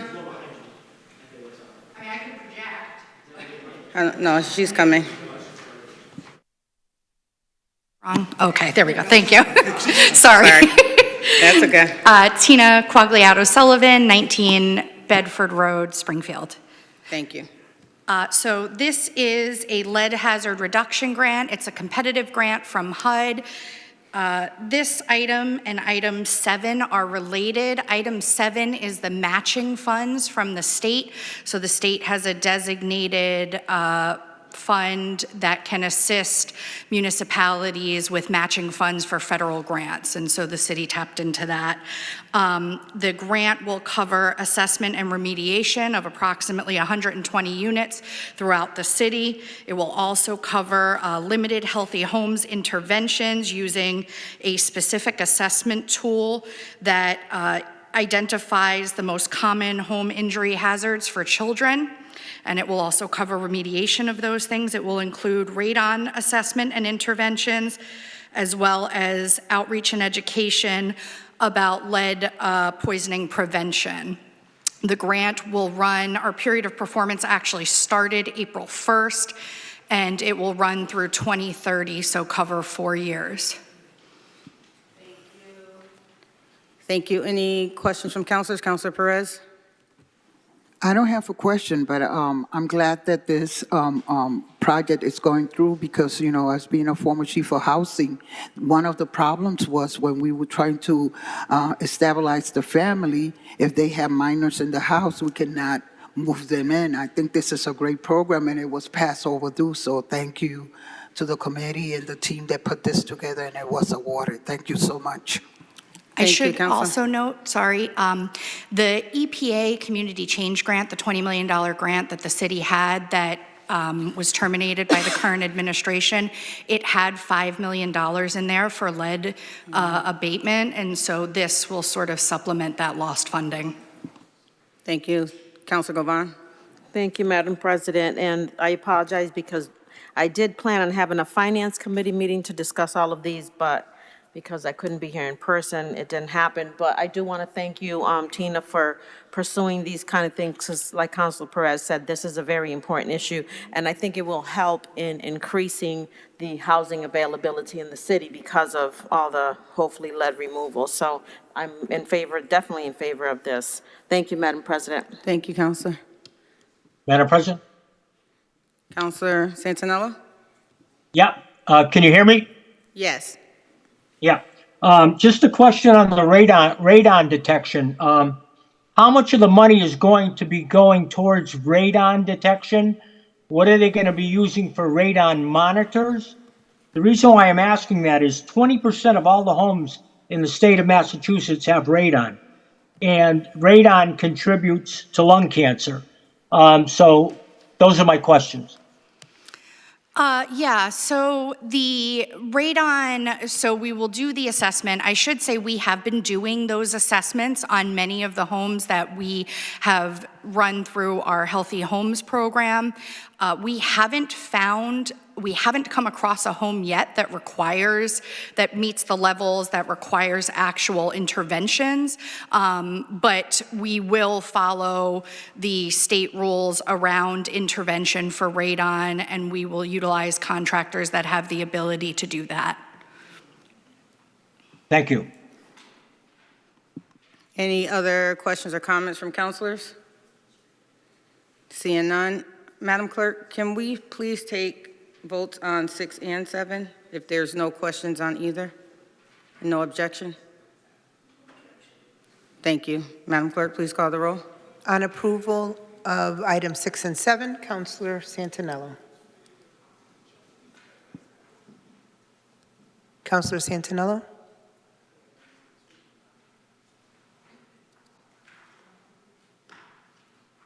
You're muted, Councilor Santinello. Yes.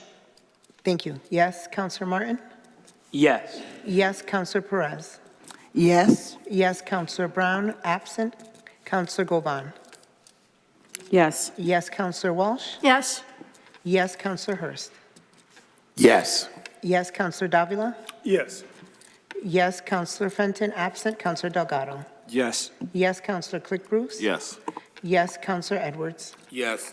Yes, Counselor Whitfield. Yes. Items approved. Madam Clerk, please call the next item on the agenda. Item number 8 is an order authorizing the expenditure of FY7 Chapter 90 funds in the amount of $5,1900,060.65. Please state your name and address for the record. Good evening, councilors. Chris Signoli, DPW Director. We were notified by the state at the end of February with regards to our notification for our annual Chapter 90 allocation. We were at $3.6 million for a number of years. Last year, it went up to $5 million, and it is a 5-year bond, so we are at $5 million again for this year. As part of the $5 million, we have set aside $4 million for paving, and we have supplemented that with other funds to have a paving program this year of $6.5 million.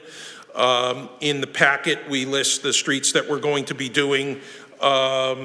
And just for the council, we're using $4 million for paving, $100,000 for salaries, $125 for traffic signals, road maintenance, crack sealing, $150, and then for design purposes, we have $600,000. In the packet, lists the streets that we will be going out to bid for in the next month or so for the beginning of the fiscal year in July.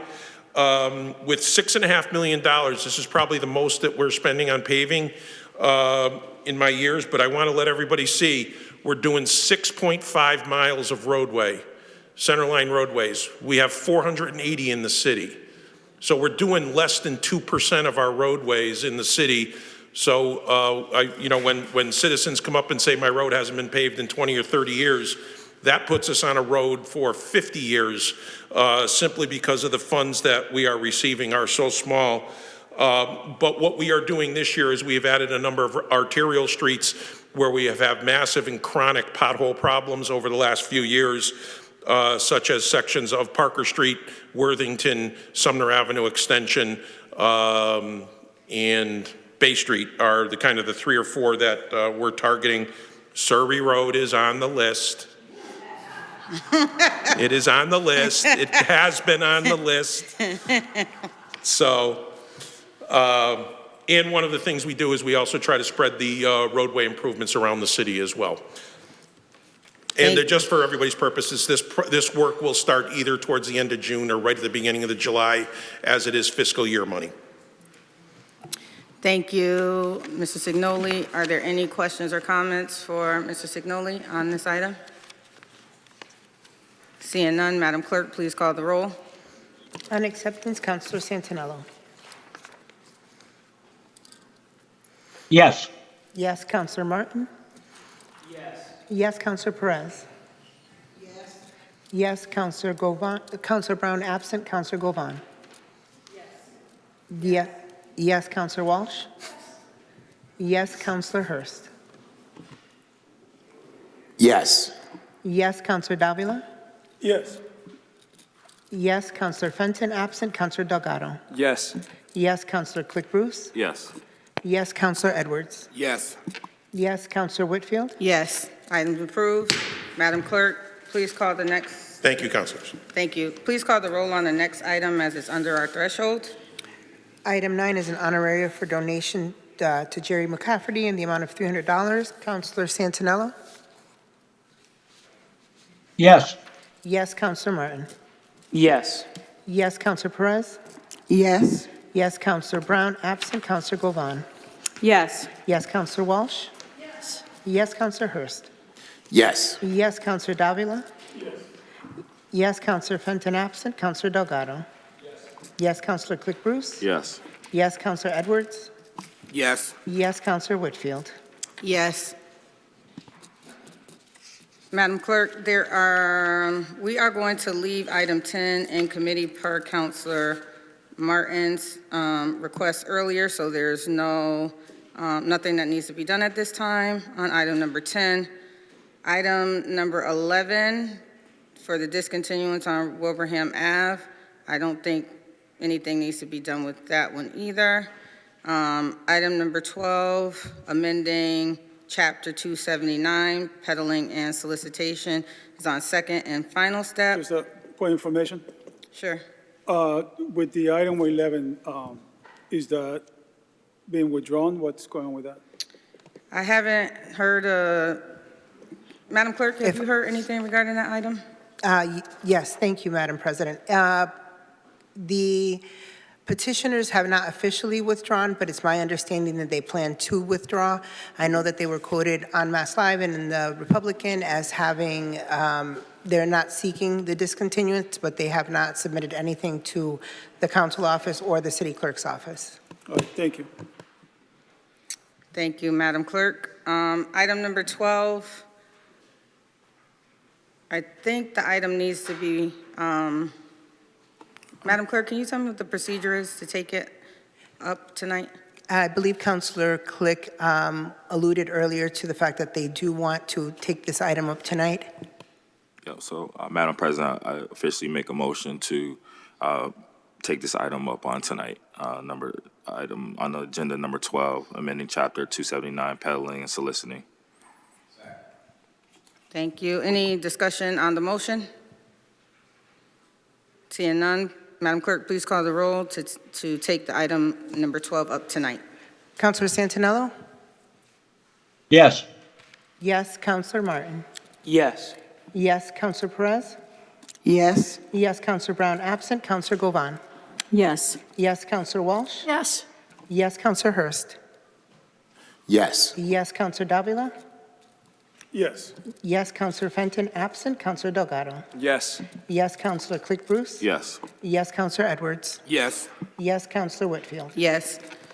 Councilor Click Bruce, did you want to make any comments, or you want to hand it over to Chris? Yeah, Madam President, I'll yield the floor to Chris Signoli. All right. Back again. Just as a side, Madam Clerk, the discontinuance of Wilbraham Ave can be, they withdrew that. That has been withdrawn. I thought I had sent you a note. If I didn't, my fault. That can be pulled out. Thank you, councilors, for hearing the ordinance with regard to the mobile food trucks again. Correct item, we have had 5 subcommittee meetings on this. We had 1 last year, 4 this year. Over the last couple of weeks, following the approval of step 1, we received some information which I circulated to the councilors, but I just want to read a couple of them. The comments that we had before were issues related to location of food trucks adjacent to residential property, the fee for the permit, and the operating hours.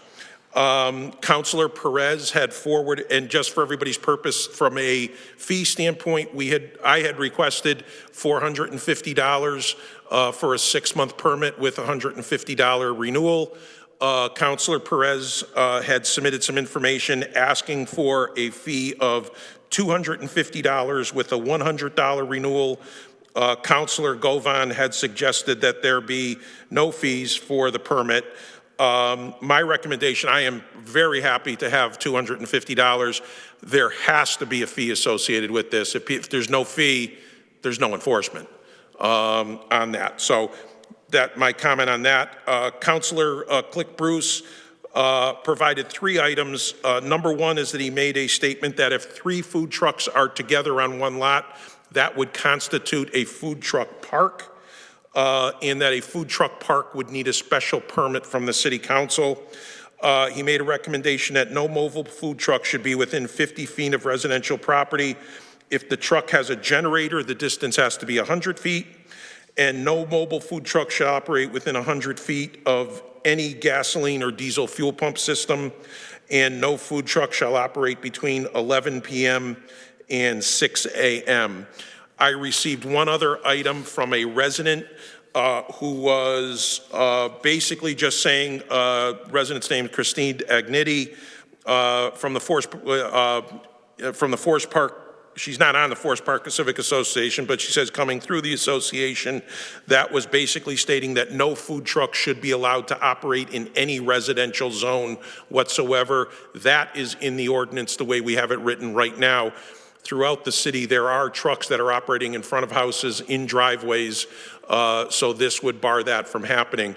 But I think the major discussion items tonight would be what the fee should be and the distance from residential property. Thank you, Mr. Signoli. Counselor Click Bruce. Thank you, Madam President. Thank you, Chris, for putting this together. So yeah, this is take some time. We had 4 meetings. I didn't realize we had 4 meetings on this. Five. Well, four this year. So yeah, so just to be clear, I did make some points that I would like to see. Now, Chris, do I have to make a motion for this to be implemented, or how does that work? Correct. All of the items that I'm going to use the word I wrote as part of the document, and if they need to be modified, any of the counselors would need to make a motion for amending that. Okay. Thank you for that. Go ahead. So, we had 5 meetings, and we wanted feedback from counselors. We had, I know Counselor Delgado requested that we had some food truck vendors be present. And we also try to open up to residents to have feedback. I respectfully asked the counselors and some of the food truck vendors that came to the meetings to actually submit what they would like to see in the ordinance. I haven't received anything from anyone. So maybe the counselors may have received it directly, but I just want to make sure I got that on the record. To Chris Signoli's point, Christine Aganetti did send myself and Chris an email with her concerns, so we made sure we put that in on the record as well. So I don't want to prolong this, but Council President, I'd like to make a motion to read in some of the suggestions I want to make for this resolution. First is, one is if there are more than 3 trucks, it will be considered a mobile food truck park. Mobile food trucks will need a special permit from the City Council. 2, no mobile food truck shall operate within 50 feet of a residential property. If the truck has a generator, the distance shall be 100 feet. Again, I'm open to suggestions on that. No mobile food truck shall operate within 100 feet of any gasoline or diesel fuel pumps. And then 4, no food truck shall operate between the hours of 11 p.m. and 6 a.m. I would like to add 5. If they want to operate outside of those hours, they will have to come and get a special permit from the City Council. And last, I'm going to suggest, and again, we can have a discussion on this, is the fee. My suggestion is no fee. I understand Chris said that that's not possible, and I understand that there may be some kickback on that or pushback in reference to that, but I just want to make it for the record what I'm recommending. And again, I'm open to suggestions from my colleagues. This is not a one-man show here. So those are my suggestions and recommendations on this ordinance for food trucks. Thank you, Madam President. Thank you. On the motion? Yes, a matter of order. Should we vote on these individually? Because as I listened to what he just suggested, and I'm in favor of everything that he said except for the fee. So as a point of order, should we not vote on each item independently? And that way we can dispose of it in that order, but I'll follow your leadership on this item. Thank you, Councilor Edwards. I do agree with you. We should vote on each item independently in case there's questions. I have 3 food trucks, requires a special permit. I'll email you. 15 feet from residential property, 100 feet if there's a generator, 100 feet away from any gasoline or diesel. Times are 11 p.m. to 6 a.m. There will be no food truck operating. If they want to go beyond those hours, you need a special permit to operate, and 6, no fee. And so we'll start with the motion number 1, 3 food trucks requires a special permit. 3 food trucks on 1 property requires a special permit. Point of information? Yes? Yeah, isn't there another component to this on panhandling? No. There's not? According to Director Signoli, there's nothing regarding panhandling. Okay. Thank you. Thank you, Councilor Santinelli. Madam Chair, point of information. Yes? Chris, we have food trucks in the city right now that are paying for permits. How much is the permits, please? The food trucks that are on the public way are paying $225 for 3 months with a $150 3-month renewal. Excuse me? $150, yes. Thank you. Thank you, Councilor Perez. Councilor Govan? Thank you, Madam President. That was kind of like my question. So what you're saying is One that... moment, Madam Govan. I don't want to be unfair to Councilor Davila, and I stopped him. We were going to dispose of item number 1 that Councilor Click Bruce put forward first. So if we could discuss item number 1, the 3 food trucks requiring a special permit, and then when we get to the fees, we'll discuss the fees. So can I talk about the 3 food trucks? Yes, the 3 food trucks on 1. Is it residential? No, No, it can't be period? residential. Oh, commercial? Yeah. Okay. Right? So for 3 food trucks, is there a fee associated with having a food trucks park? No, there could No. be individual Okay. based upon whoever the food truck vendor is that would be on those locations. Did I hear correctly that if there's if there's 3 or more food trucks, it's going to be considered a park, and each food truck needs a special permit? Each for food that? truck would then need a special permit, yes. Okay, and does the special permit cost anything? Other than going through the city council, that's it. Okay, okay. I think that's a good idea to have 3 if we want to have a food truck park.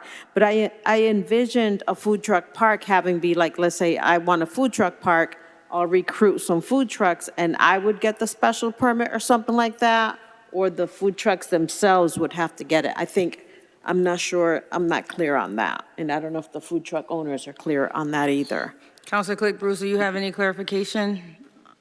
Yeah, for what I would like to see is it would have to be a lead person doing that. Obviously, we went and asked each individual to come before us.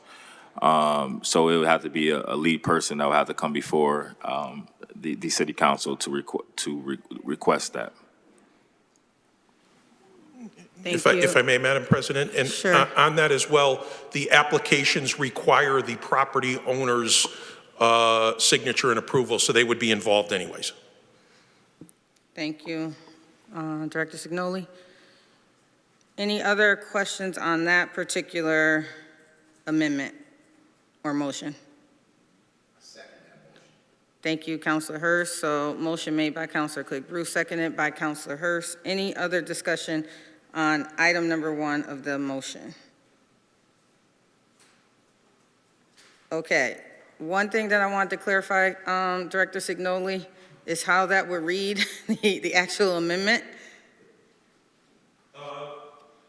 I'll have to go through the document itself. It would probably be a new line that would have to be put in there, because we have an item in there that basically says there's a limitation on the number of food trucks that we had in there. So that would just be changed to say if there is a location that has 3 or more trucks, they will require a special permit from the city. And what I was going to suggest, Madam President, is whatever gets voted on tonight, I will circulate it to everybody take a look at it, and just to make sure there isn't anything that either I've missed or that we as a council need to bring back in front to look at. Thank you. Thank you, Chris. Any other questions or comments on the motion?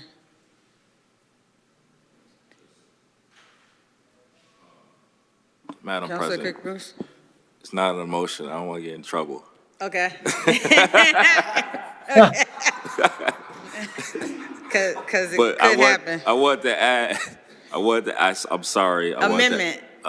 Amendment or clarification, because I know the discussion was on, like, when we have Stone Soul or Indian Orchard food festivals, this does not, this would not affect those. So I just want to make that clear to those. They'll still go through their same process. This is something separate from that. So This I is want something that if they're permanently planning Yes, on being there? correct, Okay. correct, yeah. Is that accurate? Yes, it is. There is a complete separate process for 1, 2, 3-day events in the city, and Stone Soul, I know the Indian Orchard has it, Jazz Fest, et cetera. There's this complete separate process for that. So this is a motion to amend? No. No, it's just a vote? Yeah, I Okay. just want to put it on the record. I'm Vote sorry. on the amendment, okay.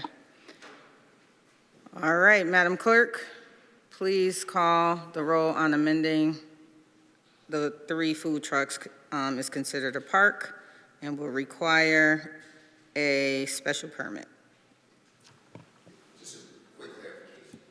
Madam President, is it 4 or more, or is it 3 or more? 3 or more. So if they have 3 or more, then it's considered a food park. Okay. Thank you. All right. I'm sorry. Just really quickly. So the one that I see when I drive by Boston Road always has 3 there. And so they would in turn have to come here for a special permit. Okay. Thank you. Anyone else? Okay, Madam Clerk, please call the roll on that first amendment. And for clarification, 3 or more. 3 or more, yes. Okay. So if there are 3 or more, it would be considered a mobile food truck park, and they would need a special permit from the City Council. The motion was made by Councilor Click Bruce, seconded by Councilor Hurst. Councilor Santinello. On the motion. Councilor Santinello? Yes. Yes. Councilor Martin? Yes. Yes. Councilor Perez? Yes. Yes. Councilor Brown, absent. Councilor Govan? Yes. Yes. Councilor Walsh? Yes. Yes. Councilor Hurst? Yes. Yes. Councilor Davila? Yes. Yes. Councilor Fenton, absent. Councilor Delgado? Yes. Yes. Councilor Click Bruce? Yes.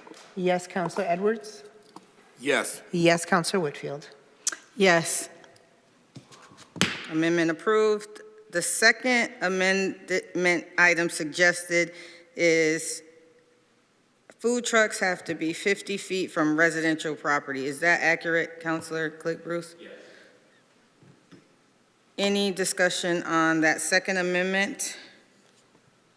Councilor Davila, followed by Councilor Delgado, followed by Councilor Perez. Is that amendment going to read just 50 feet? Does that include the generator? He said generator is 100 feet. Yeah, Madam President, I just wanted to read it fully. So no mobile food truck shall operate within 50 feet of a residential property. If the food truck has a generator, the distance shall be 100 feet. So that's how it's going to read? Okay. So, All right. Thank you. can you read it one more time? Yes. This is a suggestion, excuse me. No mobile food truck shall operate within 50 feet of a residential property.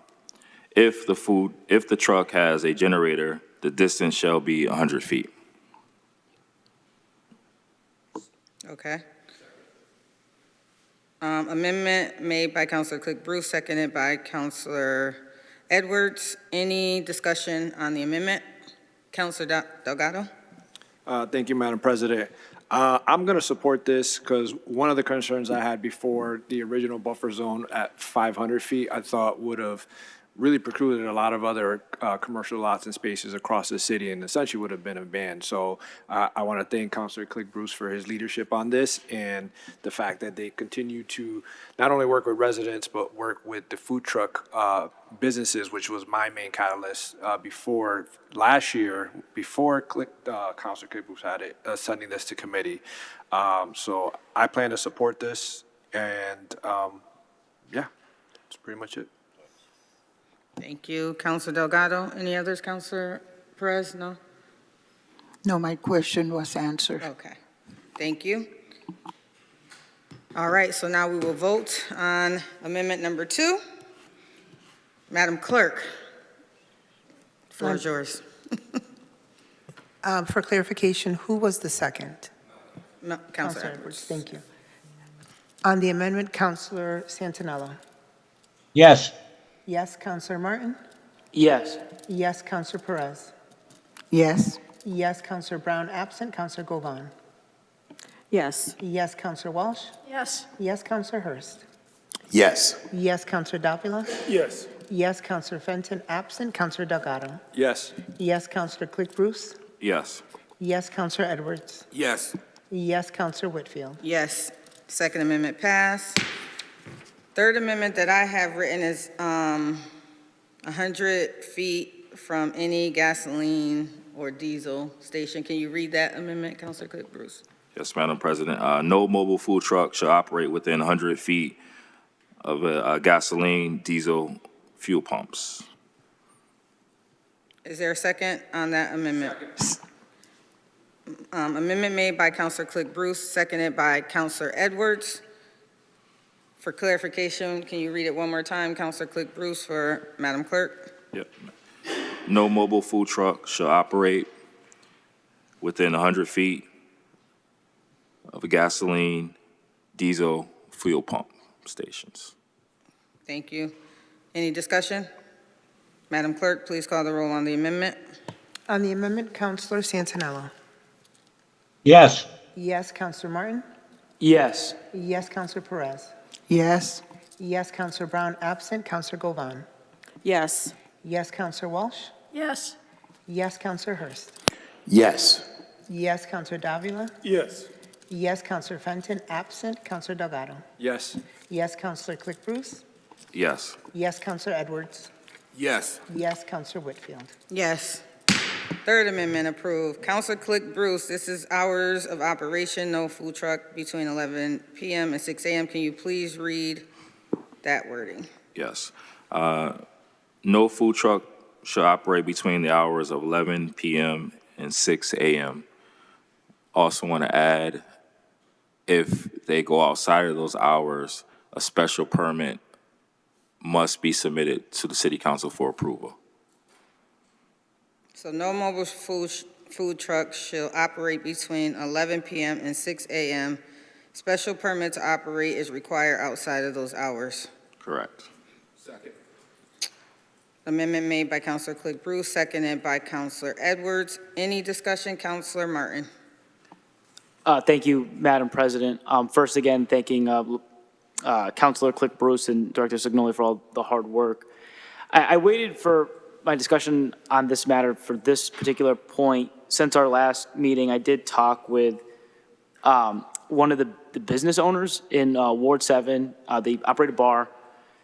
And one concern that they had brought to me is essentially sometimes a food truck, or, every weekend for them, to my understanding, a food truck would be stationed essentially outside of the bar at like 2 a.m. And it kind of made it hard for them to like disperse the crowd. Obviously, young people are intoxicated and it could lead to some potential conflict. So I'm wondering, would it be, and this, sorry for this is kind of late in the discussion, it just came to my head this evening. Would it be possible to add language that would like maybe add like a distance during these hours of operation after that certain time frame? Like, 2 a.m. the bars close and then it becomes, kind of hectic. Like, is there any way to prevent that or add language to that? I think this language is saying they can't even operate. It's between 11 p.m. and 6 a.m. Unless they get a special permit. Unless they get, well, then they would have to come to us and we would have to decide at Okay. that time. All right. So it will have to be based on our approval. Okay, and then in that process, we would then say like, Yeah, we can't be can outside of a say, bar or this or anything like that. Okay, thank you. That's my point. Councilor Delgado? I just had a quick question on the timepiece. I'm okay with the 11 to 6 a.m. I think the piece that I'm more interested is if a food truck has a generator and you're going past the 10 a.m. noise ordinance. I think that was the one concern for me. I don't know if there was any thought put on that. And I should have clarified this for the second item, but there is such thing, from my understanding, as inverter generators that don't really make noise like the traditional ones that we think of. But at least for this one, was there any thought, I guess, on the 10 p.m. on the generator piece versus 11? Well, yeah, if it's an inverter, but I'm talking about your normal traditional generators. Yeah, so through the president, Sure. we just heard from our meetings that we had with the food truck vendors on their request to go a little later. Again, I'm open to suggestions, and I understand the noise ordinance, and I'm looking to abide by rules. But this is something that I said I would represent them and put this forward. And again, I'm open to my colleagues with feedback on that. So. Thank you, Counselor Govan. Yes, I think on Councilor Martin's point, sometimes bars or businesses like have a food truck come and sit there. So I'm wondering if they have to get a special permit. Well, and probably Chris, would it be like for every weekend? Because they might have them there every weekend, and hopefully the bar's not in a residential area because of the noise. So that might be something that we might want to think about further, because 11 o'clock, I don't know. They say Springfield's dead and nothing happens after 9. But I guess some people are out. I know I'm in bed by then, every night. But I guess if we want to think about having a nightlife, which our young people really want and should have access to, because when I was young, we were out there, thinking about maybe what is a good time to be able to have them, be out there. Maybe on the weekends, it could be 2 a.m. when the bar is closed or whatever, because we do want people to eat when they're drinking. So that might be a protective factor. But yeah, something to think about there. Thank you for bringing that up, Councilor Martin. Thank you. I don't know if Chris had a response to that. One moment, Counselor Perez. Yeah, the one response I had is that this whole thing started because of food trucks at or near bars going late, 1 o'clock, 2 o'clock in the morning, because as Councilor Martin mentioned, 25 or 30 cars would show up, music blasting in the cars, generators going, lights, music, and then the police had to be called to disperse them. So this all started simply because of late night food truck activities that was not controlled with that. So I just wanted to really go back to the origin of why we even started looking at this. Thank you, Chris. Counselor Perez? Yes, I have a question, Chris. If we approve this motion, my question is, any special permit, will they inquire and having to pay a fee as well if coming in front of the council? I don't handle a lot of special permits. I don't think there's a fee in front of for the city council for any sort of special permit application. And I'm speaking based on the food truck. So if they come in front of the council and we approve it, they don't have to have any other, pay for any other special permit as being a special permit itself? I just want that clarification. Correct, yeah, then they would just have their application, their permit fee and their renewal as they went along. They would still have to have the requirement of submitting sketch plans, showing locations, parking, et cetera. That's part of any application that would come in. I think Madam Clerk had something to say. I think we should make it explicit in the language that there is no special permit fee, because right now we do have the ad fee. Thank you for the clarification. That's why I asked the question, because we did. Thank you. Okay. So we had Counselor Govan make a suggestion of maybe tailoring the hours on the weekend.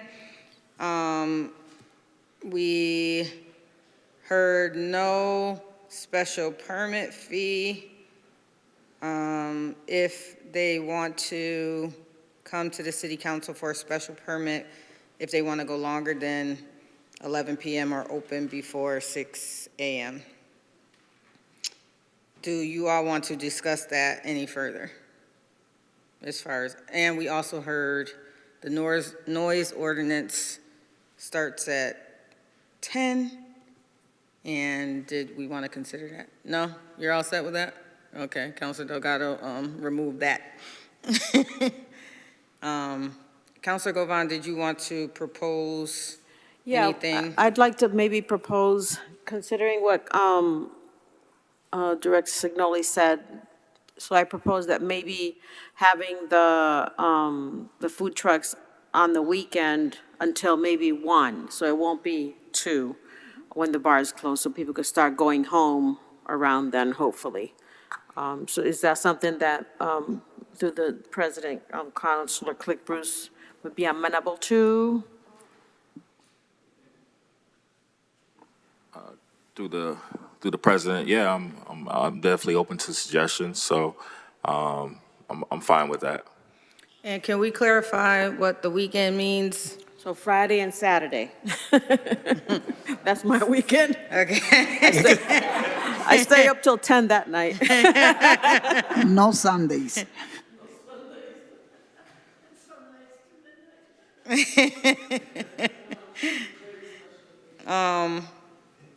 Councilor Martin?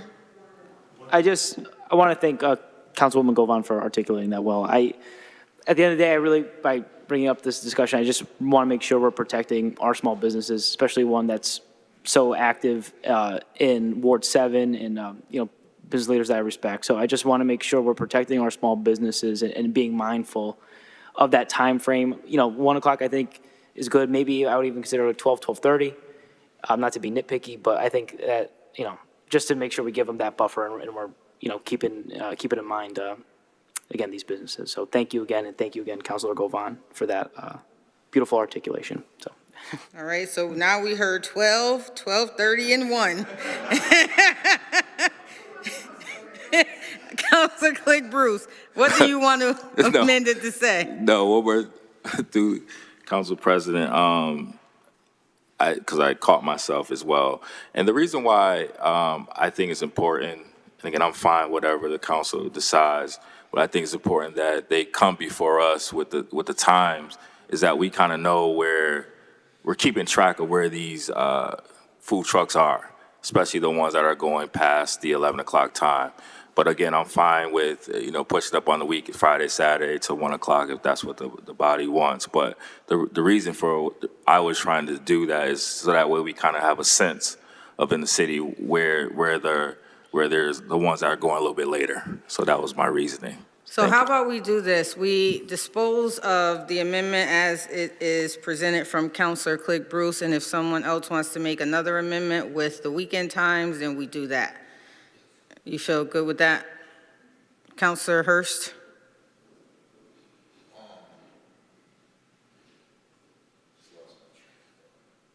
Menopause? No, I'm just joking. That would be my excuse.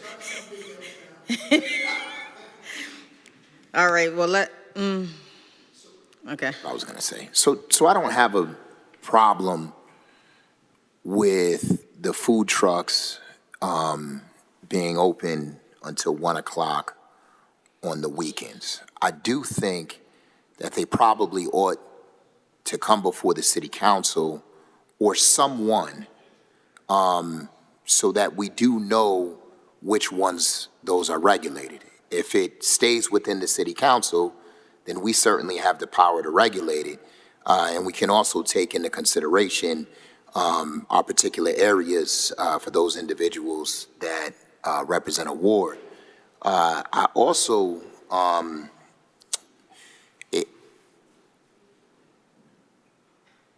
also think the fee needs to be eliminated, though, because when you're talking about a special permit, it's just an arduous process. And so to have, these small business owners who are struggling, we're getting ready to go back and forth, I'm sure, about the actual fees, to have to come in and pay over $1,000 to advertise to abutters, it seems like we're asking a lot of them. And so I don't know if it's possible to waive the fee. That might be a fair question, but I certainly think we need a mechanism in place that allows them to come before the city council to inform us of what it is that we're doing. We vote on it, and they don't have to pay. I also think at the end of this, we ought to revisit this particular ordinance after this season to see if there are any adjustments that we may need to make. Thank you. Thank you, Councilor Hurst. I think Councilor Delgado was first, and then I'm gonna look over here. Yeah, I mean, I was going to say the same thing that Councilor Hurst mentioned was I do think that they should be coming in front of us after the 11 p.m. thing, whatever mechanism that be, whether it's special permit or not. But I was going to add to it, it's not just, it's for us to understand where these are popping up, but there's, you're talking about late night now, and I'm not against them opening up to whatever it's 12, 1, but I'm also thinking of a public safety factor, and now you potentially have these spread all over the city. And so I think them coming in front of us to get approval after 11 is definitely a necessity. Thank you, Councilor Delgado. Councilor Perez, and then Councilor Govan. Councilor Martin, too? Okay. So I agree, because one of the issues when it comes to safety in the north end is that in summertime, I got what it called the car racers that parks on Price Street and on the other Memorial Square. And then and I got to look this from a safety perspective, if we extended those hours, what it means that we're going to be having people having car racings in the north end up to 1 o'clock. So I just wanted to aware the council that issue that happens every summer in the north end. Thank you. Thank you, Councilor Perez. Councilor Govan. So I think that if they have to come to the city council to request a special permit, there definitely should not be any fees associated with it. And I know that, we require them to advertise, and that costs a lot of money. So I think that might be putting an undue burden on them. I like Councilor Hurst's idea of eliminating that if possible, because I don't want these are very small business owners. They're probably seasonal because they're only outside during certain times. I think we need to be very cognizant of the cost that it's costing them to do business. Thank you, Madam President. I'm confused. Are we discussing the hour or the fees? Right, it's both. It's 11 p.m. to 6 p.m. With no, they will have to come to us for a special permit to operate outside those hours with no special permit fee. Point of information. For that particular. So for point of information, and that's what I asked Chris, and I think earlier he said that no fees are going to be incurred. For a special permit. For a special For permit. this particular amendment. Yeah, Yes. it was clarified. Yeah. Thank you, Madam Chair. Okay. Councilor Click Bruce? Thank you, Madam President. So I would like to clarify or take back a special permit and call it a city council issued permit instead of a special permit, so that they have to go through Phil Dromey and his team. Okay. So I like to change the language to city council issued permit. With no fee. With no fee, correct. Okay. Councilor Hurst. Oh, Councilor Martin was before I'm you. sorry. I'm sorry. Councilor Martin? No, so just to clarify Councilor Click Bruce's point, this is just for the hours of operation. So if special permits for other things like the 3 food trucks, whatever, Yeah, this is completely separate This is just standard. for this one amendment. So the city council issued permit, which is totally separate from the special permit, is only for the hours of operation? Yes. Okay, thank you. Yes. Councilor Hurst. Can we have Attorney Shea speak to, I'm totally in favor of that. That makes sense to me. I like the idea, I just have never heard of it. But I just want to make sure that it's enforceable. And so Attorney Shea, if you could just speak to the newly revised Council issue permit? City Council issued permit. Attorney Shea? Yeah, is the question, Councilor Hurst, is it legal for the city council to require that? And they come before you, is that the question? The question is, how do we make it so that it's legal if it's not legal? How do we make it so that happens? What do we need to do as a body? Because that's what we want to see happen. Okay, so I think if the council's desire is to have the food trucks come before the council for the permit, then we would write that into the language of what you're doing now, that to get the permit, you must come in front of the city council, and the city council will exercise its authority in granting permits, just as it does in other cases. Thank you, Attorney. Sounds like we'll be supporting that amendment as it's written. Attorney Shea, I just want to clarify if we can use the term city council issue permit. Absolutely. Okay, thank you, Attorney Shea. All right, any other discussion? So should we Council Perez? specify food trucks, city council issues permit as a descriptive? Are you asking me, Counselor? She asked if we should say food truck city council issue permit. Yes, because the council issues all kinds of permits, so we want to make sure it's the food truck permit.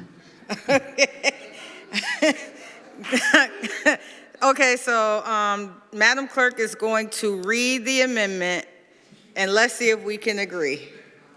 All right? Hopefully, I'm encapsulating everything that everyone said, and if I have something wrong in the hours or the intent, let me know. But it said, no food truck shall operate between the hours of 11 p.m. and 6 a.m. A city council issued permit is required to operate outside of the aforementioned hours. No permit fee would be associated with the application process.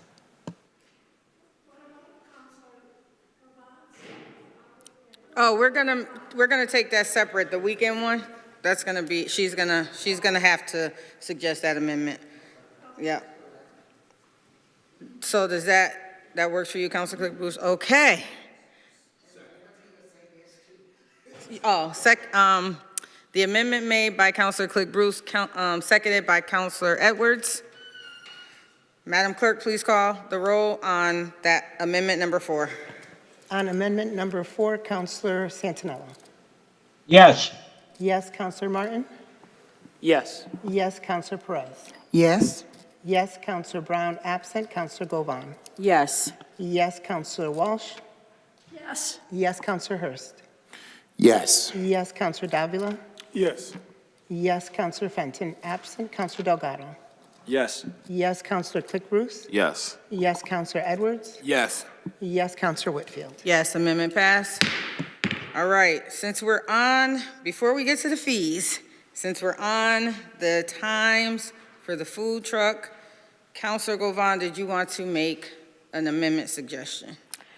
Please, and I think, I'm not sure if everybody's, if we're going to say 12:30 or 1 o'clock, so I guess the amendment would be that on the weekends, the food Can you truck. say Friday and Saturday, so? That Okay. the weekend, which is Friday and Saturday, because Sunday's going into work, Friday and Saturdays, that the food trucks are allowed to be out at specific businesses until 1 o'clock. Is that, should I make a motion, or?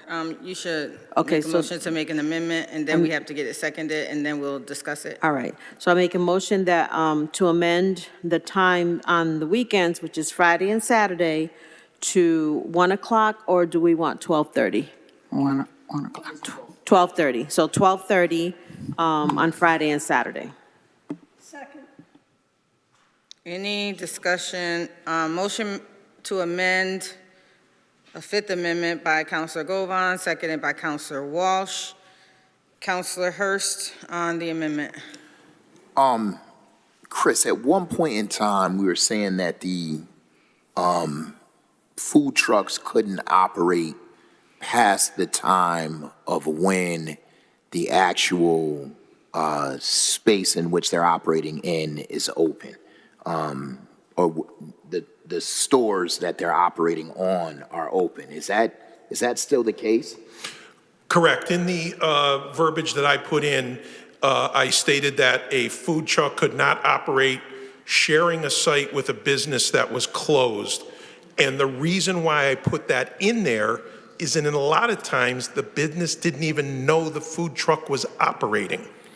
So one of the reasons is that we wanted to make sure that the food truck wasn't going to stay open. If we are modifying it for this hours, I don't have an issue with that. Because Councilor Hurst, one of the things that we're requiring now is in order to get the permit, the owner has to sign it. So the owners now would be 100% knowledgeable that what's going on their property. So are we saying they no longer have to be open? If we change it to these hours, it would be specifically for the true food truck. It would not be tied to the hours of the business,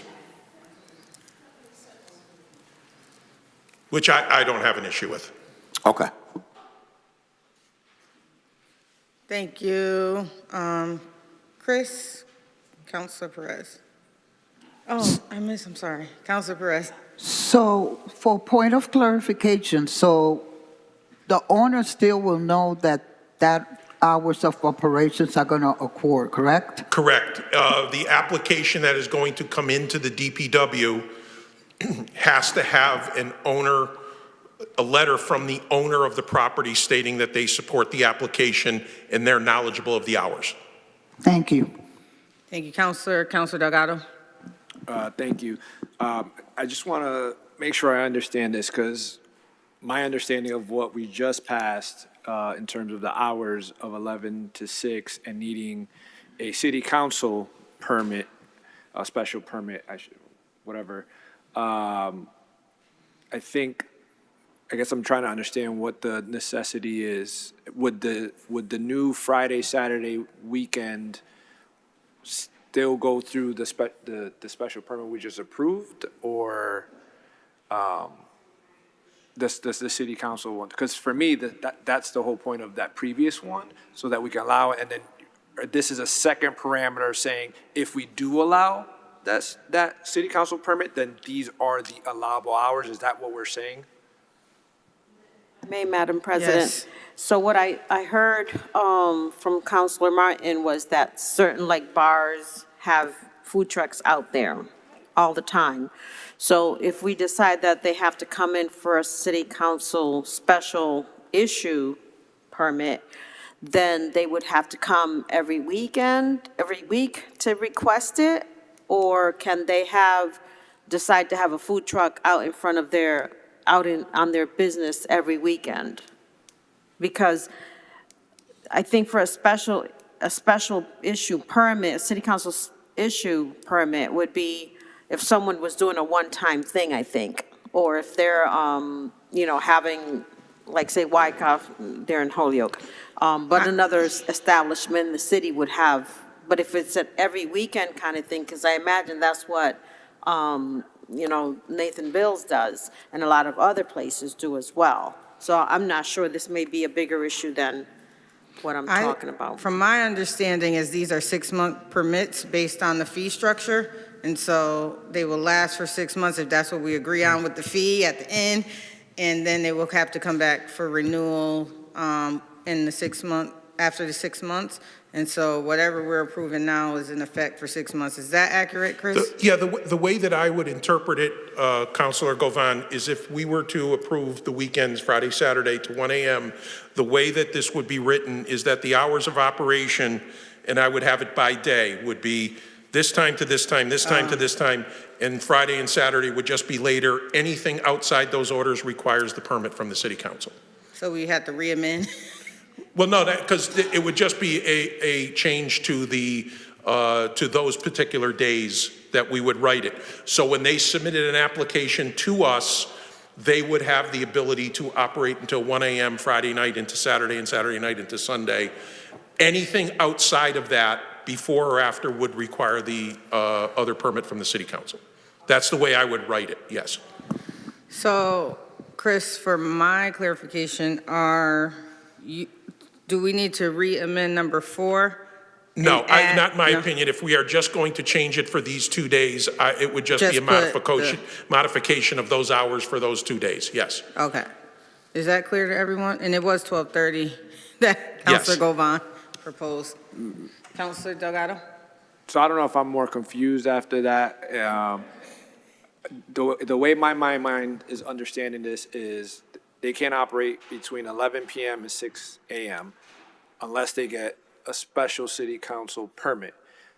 Once you go to that, then the way I envisioned what Councilor Govan was trying to say, then the parameter is this, 11 p.m. to 12:30 would be, that's the way I'm looking at it. So what you just finished saying, Chris, is you're not setting that. What you're doing is saying you need to get a special permit if you want to go beyond. So you're saying Friday and Saturday should be after 11.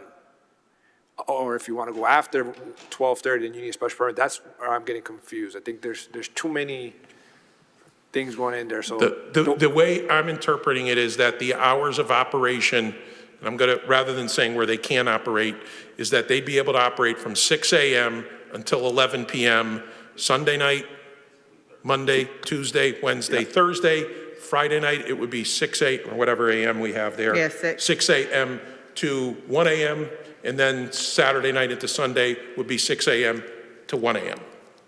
Outside of those hours, you need the permit from the city council. I don't know if I could support that without a special permit for Friday and Saturday for what I mentioned earlier in terms of one, knowing where these are operating at from a public safety perspective and from others. So the way I would like to see it is 11 to 6 a.m. Anything outside of that needs a special permit. I think that makes it more simpler, in my opinion. Me too. Councilor Hurst, I don't think I heard you on this issue, and then Councilor Murray. I like the idea of having them open on Friday and Saturday until 1 o'clock, but provided that the actual establishment that they are operating on is also open.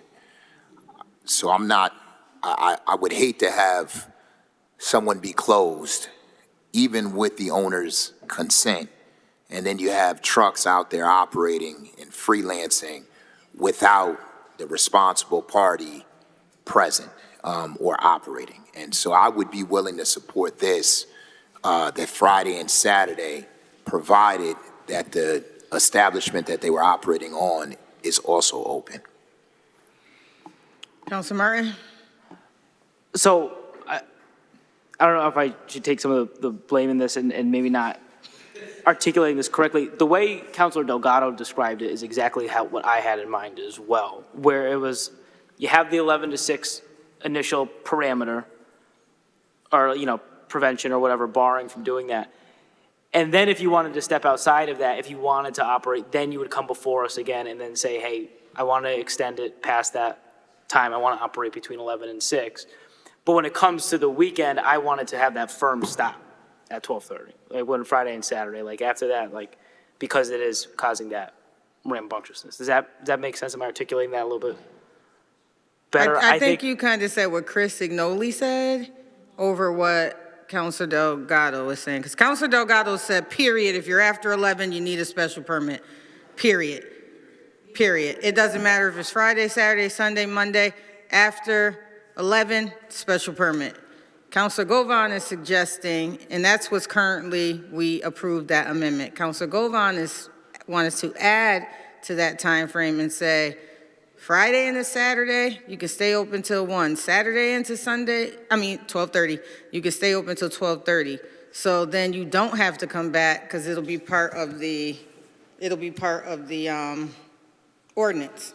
So any food truck can actually stay open till 12:30 on Friday and Saturday. Anywhere. One moment, because Councilor Walsh hasn't spoken on the issue, and I want to give her the floor. I think that makes a lot of sense, having it open later on weekends. I mean, certainly we want to accommodate people that are in the businesses, but also, why aren't we doing something to help young people? I don't know how many young people go to bed at 11 o'clock at night. My kids never did. So I think that we would be accommodating a younger group of people who might be out, who might need food before they drive home. Yeah, some older people too, Councilor Walsh. So that's what Right, Chris? Anyone, anywhere could stay open on the weekends from Friday and Saturday till 12:30. As long as they are in compliance with all the other, Right. setbacks from properties, et cetera, et cetera. As long as they meet everything else. Counselor Perez, Counselor Martin. So my concern, and I agree with Councilor Hurst, is that the owner should be operating at that time because of the issue that I have in the north end. So, it'll be a greater safety issue if the owner is not there. And I could think of an example of a place that the owner gonna be closing and they could put music and have road races there. So I concur with Councilor Hurst in terms of the business being open as well. Thank you. Thank you, Counselor Perez, Counselor Martin. Counselor Click Bruce, and then Counselor Martin, because he hasn't talked on this amendment. Sure. Sorry. Thank you, Madam President. And again, I thank Counselor Govan and Counselor Martin for your suggestion, and also what Counselor Hurst said, Counselor Delgado. I think for me, and again, I'm willing to go, but for me, I think it's imperative and important for me that we get a track of what's going on in the city. That's why I think it makes it cleaner for us to say 6 a.m. to 11 p.m. straight across the board, and they come before us to get a special city council issue permit if they want to operate outside of those hours. So that way, we kind of get a track of what's going on, and like Councilor Hurst mentioned prior to, and it's not a knock against all at large, but the ward representations that we and you all get help as well.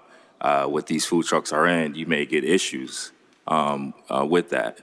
So I think it's imperative. We may have firsthand information when they come before us to say, hey, X, Y, and Z, you haven't been doing this, or you need to do this, or we can implement what we want to see in that special issued city council permit. But again, I'm here, I'm open, but I just want to give my 2 cents on it. Thank you, Madam President. Thank you, Councilor Cook Bruce. And I do want to say this, we are all voting our hearts. So you can be open, but you still need to vote your heart and how you feel on this amendment. I think that these are great suggestions, but at the end of the day, we vote what we think is best for the city of Springfield and what, I guess, kind of control city council wants to have. So we're just going to vote our hearts. Councilor Martin, did you have another comment? Yeah, so again, I think this might have been me kind of muddying up the waters, but I don't, the whole point of me bringing this issue up is I didn't want any commotion in front of bars on the weekends, and I just think if this is going to be an amendment that's going to say, all right, we'll keep it open on the weekend specifically, then I might sound like I'm retracting that statement. But I would just go with the initial special permit process, because then that way we can keep track on them and say, can't operate beyond that time on the weekend. So I apologize if that was on my end or my confusion. No apologies necessary. But yeah, so I'm going to go with the initial special permit policy and probably vote no on this amendment. But thank you, Councilwoman Govan, for trying to help me out and bail me out on that last one. So thank you. Thank you, Councilor Martin. Councilor Govan? Thank you, Madam President, and thank you, everyone, for the feedback. I'm in communication with some food truck owners who said that, I guess, even the 12:30 or the 1 o'clock time is like too soon to close on the weekend, because people come out and they're looking for food. So that's probably a separate issue.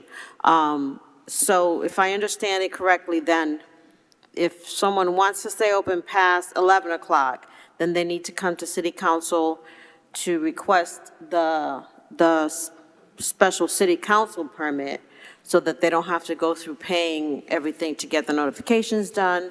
And then they can stay open till 12:30 or whatever time they request. That's correct. Right, because they might want to request 1 o'clock or 3. Yeah. Not 3 o'clock. That's what they but they'll wanna come request, here yeah. and we can say, Yeah. right? Okay, so I guess we can maybe leave it that way, taking into account what I really want us to hear what the food truck owners are saying, and even the bar owners, right? Because they're the ones that use the food trucks to be out there.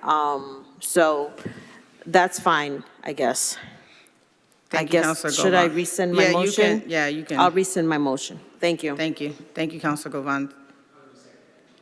Okay, I don't know if we have to, but she rescinded her amendment. So we're going to move on to the final amendment, and that is I think Counselor Click Bruce asked for no fee, and then Counselor Perez said $250 for the first 6 months, but didn't give a renewal. Oh, 100? Okay, I didn't write that down. 100. So let's discuss that amendment. Should we second? Because one got no fee and one got... Well, if they're two different motions, we'll see which one passes. We can make it later. I'll be happy. Sorry, Madam President, if I may. I'd be happy to make them, we have two motions. Actually, neither has been seconded. I'm willing to second the motion for the fee of $250 with a $100 renewal. His motion would be for no fee at all, and then we would waive the two. Whichever one passed would be what is the rule. So we only got a second on the $250 with the $100 renewal. So that is the motion on the floor right now, because we have a second. We have a motion made by Counselor Perez, seconded by Counselor Edwards. So let's discuss that. Counselors, Counselor Hurst, followed by Counselor Delgado. Just a quick question. Will this apply to food trucks across the board, Chris? I know at one point in time, will this apply to food trucks across the board? Whatever amendment? I can't turn it on. Somebody hit too many people have their hand. I would have to modify, because right now we have, I can look, I believe it's $225 for 3 months for the food trucks on the public way. I would then have to come back and modify that, because their permits are only for 3 months versus the private property are for 6 months. And can you just say for the general public what it is that you're using these fees for? I mean, are there administrative costs? What's the purpose of the fees again? The fees, number one, is everything that goes along with the inspections that number one, just processing. Number two, us having to go out and monitor the locations as we do on any permit, excavation, occupancy of the public way. We go out and make sure that it's done correctly, and we're one of the enforcement arms as well. And that's why I have said that it cannot be zero. It cannot, under any circumstance, because then look at it this way. An applicant come in and get 10 permits and operate wherever he wants to at any time that he wants. But if they want a location, they're going to have to make an application for a specific location and at least have some money in the game for it. I agree. I'm getting off track, but I agree with the 250. I think that's fine.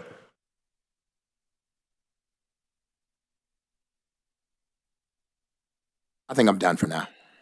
Thank you, Counselor Hurst. Counselor Delgado. I don't know if this is a question that Chris can answer. I guess I'm trying to understand, I'm one of those believers, I think you should have some skin in the game, but I also need to understand, maybe this is to Counselor Click Bruce. I don't know, I know there's a couple food truck businesses in the crowd, but I want to understand the total picture of what these food trucks are paying in general before I think I can even vote on giving them a fee. I do believe that there should be some skin in the game, but I know they're probably paying other health department fees. Like, do we understand the totality of the fees that they're paying in general? I don't know if that's it. Chris, do you know if there's any other fees associated with the food trucks, like from Health and Human Services perspective? They have these food trucks would have a permit from the police department to operate. They would have a permit from the fire department if the food truck meets certain things with propane and things like that. And then there is an approval through the Health and Human Services office. The other thing that I would say about it, so does every other restaurant in the city of Springfield. And the other group of people that was upset about the food trucks are the restaurants, because they pay property tax. These people do not pay property tax for having a business of this nature. And so the businesses that we did have some of them in here just want to make sure that somebody can operate outside. Well, there is a setback from a brick and mortar, but they're operating and having to have enough skin in the game the same way that a business would, who has to pay for a liquor license, pay for their taxes, pay for their business tax to the city of Springfield as well. So just making it the fairest across the board for all. Thank you. One moment, because I have Councilor Perez and Councilor Davila. So are you finished, Councilor Delgado? Yeah, I think that was pretty much it. I mean, I think to Councilor Hurst's original point, though, too, is I also understand that if we're going to be inspecting this, there is a cost on the city, right, to have inspectors to go out. So we definitely need to consider that piece as well. But yeah, I'll yield. Thank you, Councilor Delgado. Councilor Perez, followed by Councilor Davila. And looking at the amount that I had recommended was based at the food trucks vendors right now pay $225 for 3 months. And this $250 is for 6 months. So that's why I look at the equation, and then I was going to recommend that it'll be across the board, because I see, extending it to others for the 6-month period. So it'll be fair for everyone on an across the board fee on the matter. That's why I came out with a fee of $250 for 6 months rather than $225 for 3 months and $150. I came out with $250 for the 6 months and the $100 for the renewal. So that's how I base my equation for the recommendation for tonight. Thank you, Madam Chair. Thank you, And from a permit perspective from our end, no problem with that whatsoever. We would just modify both of them to be $225 for 6 months, and then renewal. $250, thank you. Okay, hold on, Councilor Davila. Thank you, Madam President. Chris, you might answer my question. So the regular food truck fee right now is $250 for how long? $225, sorry. $225 for 3 months. $225 for 3 months. And what's the renewal fee again? The renewal's $150, I believe, yes. So what you're saying is that we could modify it to $250 for 6 months and $100 renewal? Yeah, 100 renewal, yes. Councilor Yes, Perez, yes. So you're saying that you wouldn't mind, we have to go back and amend the regular food truck ordinance to reflect that $250 and $100? Correct, because the mobile food truck ordinance on private property and public property is all part of this ordinance. So putting it in there is going to cover both sides. So that's not a problem from our end. Okay, and so who's going to be responsible for bringing that other food truck ordinance back? You? So that we can amend it? No, we don't have to amend it because it would be voted on here. Oh, this would call Yeah, it vote. this Okay, would I see. amend, this Okay. would amend both, All right, yes. Okay, all right. Yes. All right, thank you, Chris. Thank you, Madam President. Thank you, Councilor Davila. Councilor Hurst? I'm not coming back. Oh, you will. So Chris, you said they pay fee to the health department. Do you know what that fee is? I am not sure. They are the entity that approves food trucks in general, not necessarily if they're going to be on public way or private way, just that they can operate anytime during the year. I don't know what it is. I really don't. So they also pay a fee to the police department? Yeah, they get a, I'm trying to think of the name of it now. It's a peddler license. It's an approval. I can't remember the exact term, but they get something from the police department. And the fire department is considered an inspection fee if they have propane or, I believe, anything with grease. And these are one-time fees every year? Yes. I think the Health and Human Services, I may be wrong. I don't want to say because I know I'm going to be wrong. It's either a 1-year or 2-year approval. And that list, the list that we use, there's like 100 and 50 vendors plus on that list throughout the city. And then they would come to you and get a fee of $250, let's say. Correct. And it's for you to, what are they getting that fee? What are they doing? What are you doing with that? We're going to issue the permit, and then it allows us to do all of the inspections that we do either throughout the day, weekends, whenever our people are operating, to make sure they're in compliance. But aren't we already paying them for that? Excuse me? They're already being paid to do Right that now, anyway, there is right? no regulation overseeing them at all. Other than once so they get we're their paying- initial permit, there is no oversight ordinance on these trucks. That's why we're doing this. So is the fee for you for processing, or is the fee for you for enforcement? Both.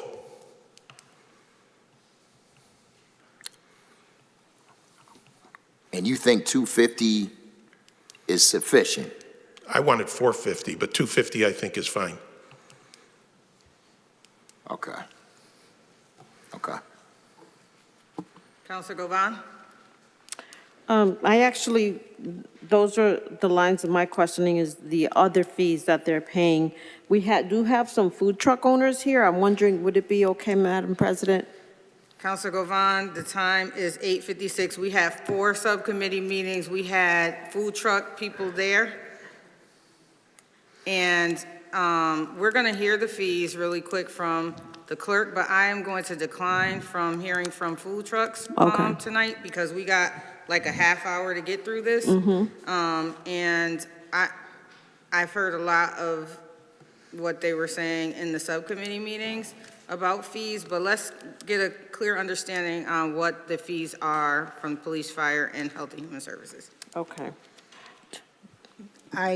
I'm not certain about the fire. I can see if I get a message from someone at home who's giving me that piece of information. The fee that Chris Signoli was referring to is hawkers and peddlers. And that's a $60 fee. If I'm not mistaken, it's $60 or $62. What is hawkers and peddlers? Is that police? That's police. Okay.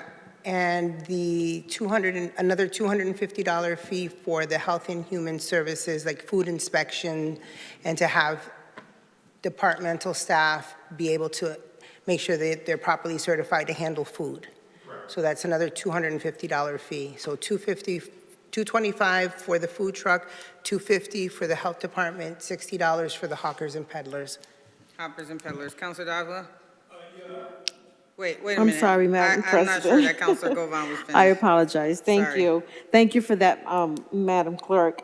So another thing that we have to think about is that they're also paying a lot of other things like the propane. They have to pay, of course, liability insurance. They're running a business, and as I said earlier, these are very micro businesses who probably don't have employees because they're so small. They usually have to pay a rent to whoever property they're sitting on. So there's a lot of costs associated with this.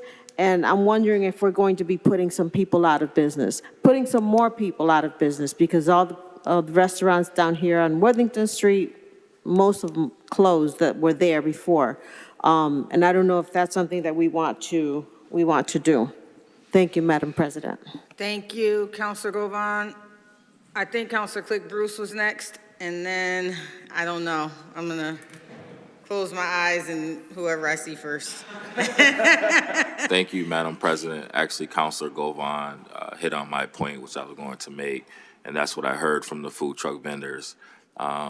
They have other fees that they have to deal with, and also they're paying rent as well at some of these premises, locations, I should say. So that was going to be my advocacy on their behalf. Again, I'm here to listen and get feedback from our city councilors, but also want to put that into the record. That was actually what we heard from our food truck vendors as well. Thank you, Madam President. Thank you, Counselor Click Bruce. I'm gonna say Counselor Delgado, followed by Counselor Perez, followed by Counselor Davila. I appreciate the fruitful discussion and trying to have the balance between, making sure that we don't overcharge.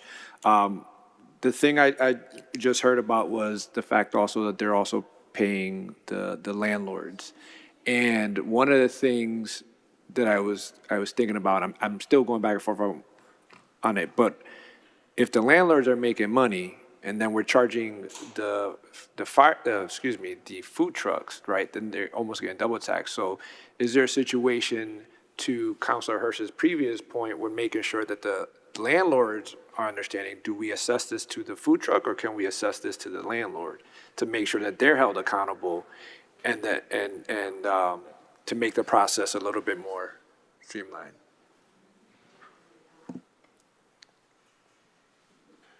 Councilor Perez. Thank you. Wait a minute.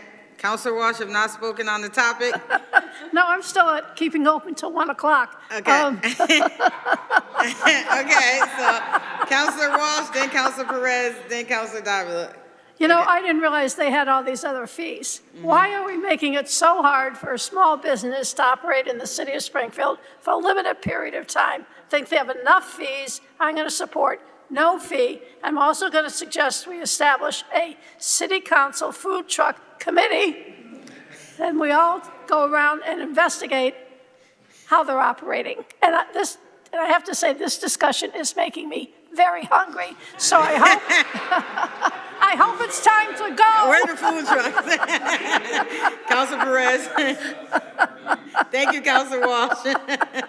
So I concur with Councilor Walsh, and I think the 6 months, then knowing what I know now on the fees, could we do a whole total fee on a yearly basis rather than every 6 months and renewal every 3 months? I think that will be the recommendation, knowing what we know now in terms of the fee, because back then it was $100. Now it's $250 with the Department of Public Health. So $600 or something on the ballpark for a year instead of renewal every 3 months. I will recommend that based on the knowledge that of the other fees that has to be parted. That will be my recommendation instead of every 3 months. So you are changing, it's 6 months, but are you changing your the yearly amendment to $250 per year with a $100 renewal? No, the total amount, because that's how I did my equation. So if it's, how much you said it was $250 for the, and then 60 something dollars? The total fees across departments would be $610. Right.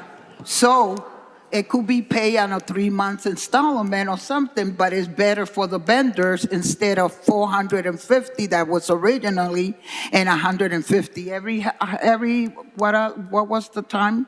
The $150 every 6 months? It would be 6 months. Yeah, the renewals would just be 6 months. I mean, what I'm including is everything across the board that they could be comfortable with that amount, including that, taking it in accountability. That would be my recommendation on a yearly basis rather than 3 months or 4 months, and every 3 months, $150. Because then if you get the equation of $250, and then every 6 months, $150 plus the other one, it amounts to almost $1,000 based on the equation. See what I'm saying? Okay, so we cannot make changes to Health and Human Services and Police and Fire. With this particular ordinance, we can certainly talk to them about making changes, but this one is for the DPW purposes, and the amendment, you want to change the amendment to say $250 for the entire year with a $100 renewal? Right, I'm not discussing DPH or anything like that. I'm just discussing the $250, and instead of being every $250 and $100 every year. Every year, it's too much. So let's just stay with the $250, and that's should be the recommendation that I will make. But what I was doing the clarification, taking in consideration what DPH request is and what the peddler's request was, and then totaling it, and then looking at the whole aspect. Thank you. Thank you. So the amendment has changed to $250 for the year with a $100 renewal after the year. Is that correct, Chris? Yes. And Councilor Edwards is seconding it, and Councilor Davila on the amendment. Oh, yes. Councilor Edwards have not spoken yet, so yes. Thank you, Madam President. Actually, I will second the motion, but I'd just like to point out one thing in particular. We're talking a lot about the fees and the costs, the associated costs. But the reality is the health department's role is very important because everybody who operates a food truck doesn't keep the refrigerator at the proper temperature to store the food. Every food truck operator does not wear gloves. Every food truck operator does not know how to handle food. It is the same thing when we go to the bar to actually, you have to be tips trained. So you have to know when you can, who you're serving and how much to serve and all those other, how to pour the drinks. The same thing with the food trucks, and it's even more important. For some of us, we don't eat at food trucks because we're concerned about how long the food is set on the counter. Those are those fees that we're paying, and those inspections are just as important. Because the thing is if you leave the milk out too long, a lot of people can get sick. How do you trace the people who have gone to the food truck when you find out there's been a health violation? So as we start, the same thing with the fire department. When they don't have the proper connections to their fuel source, whether it's propane, whether it's natural gas, or whatever the source is, that's the role of the fire department. Do they have a distinguisher there? Those are the things. So when we talk about these fees and the costs, and finally, I just want to point out the fact that when businesses, restaurants operate, a lot of restaurants that serve food do not own the building. They're paying rent, just like so with people are talking about the rent and the lot fee that you're paying. All businesses that operate don't own their business, so they're renting. These are all the costs that are associated with your business. And they also do the inspections. Back years ago, when I was part of Stop Access and I monitored to transfer all the liquor licenses and the serving of our youth by these liquor stores, we had to make sure that they took and were doing their responsibilities. And part of that was the health department. It was also the fire department. It's also the police department. So everybody's role, and the thing is that things that have no costs associated with them, then there's no parameters or nothing to draw people to the interest of making sure that they're doing it the right way. And if we are sending people out on a regular basis for inspections, that's a cost. And I understand from the last set of hearings, we're about $3 million short on balance in the budget as we stand now. So the thing is, the money's got to come from somewhere, and I don't want to put all the burden on these small business owners. I know it's hard for small businesses. But the thing is when we talk about restaurants closing on Worthington Street, let's recognize that all restaurants in general close on a regular basis. New restaurants, if they can last 2 years, then they've done well. They usually close within the first 2 years anyway. Some of the economic impacts of these small businesses that are closing and some of the difficulties that we exist with on how to do business in the city are not exclusive to the city of Springfield. For those of you who are economic majors, these are the things that you learn about when you go to class. It is difficult to start businesses. It's even more difficult to maintain them over time, and there are costs associated with them. Those are all the calculations that people are supposed to make when they decide to start a business, small, large, or in between. But I will second the motion as presented by my colleague, Maria Perez. Thank you. Thank you. Councilor Davila? Thank you, Madam President. Just want to make sure, so the new motion is $250 per year? Okay. Okay, because right now, I believe Madam Clerk just told me that the total fees they're paying after all those, which I didn't know, and I learned something new today, is $610. That's just going in, not even whatever we taxed. So that is kind of hefty for micro business like that. To be honest with you, I was even thinking that maybe we could do a little lower than 250. But, I'm not necessarily married to that because, this 250, I like the idea that yearly. I think it should be yearly.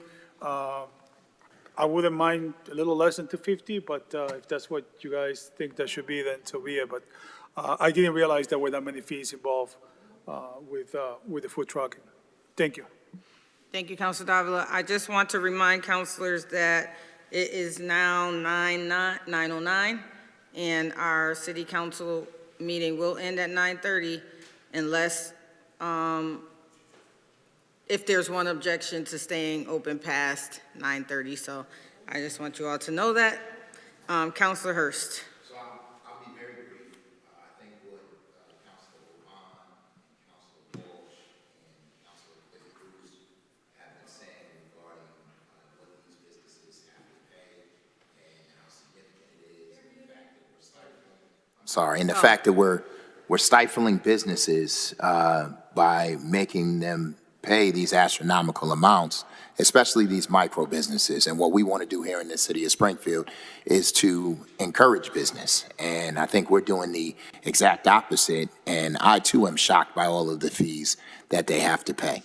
And so I actually think I'm now in the boat of Councilor Bruce Click, as well as Councilor Walsh, and not requiring them to pay anything. And so I will support that, but short of Councilor Click Bruce not making that motion, I will also support cutting this in half and making them pay $125 a year. Anything above that, I will not support. But, you know, provided Councilor Click Bruce makes his motion for no fees at all, I will be happy to second that. And I cannot support my colleague, Maria Perez, on this one. One moment. Councilor Martin and then Councilor Perez. I agreed a lot with what Councilor Edwards had to say.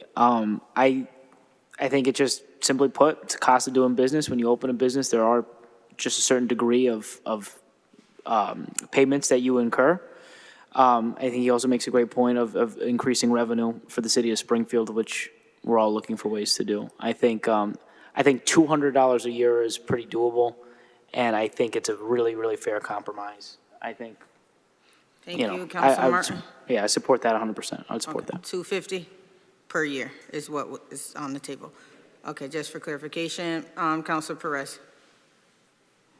So for the point of clarification, I arrived to the $250 a year rather than the $450 that we originally started, where every 3 months at $150.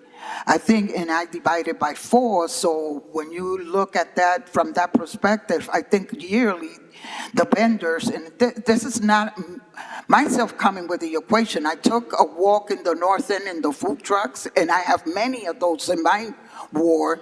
And you know what? That was the advocation of them. They were advocating at least. And I think that we started at $250 for 6 months, and now we have it at $250 for a whole year. And I want to hear from Chris. What do you think about that recommendation? Because I haven't heard from him.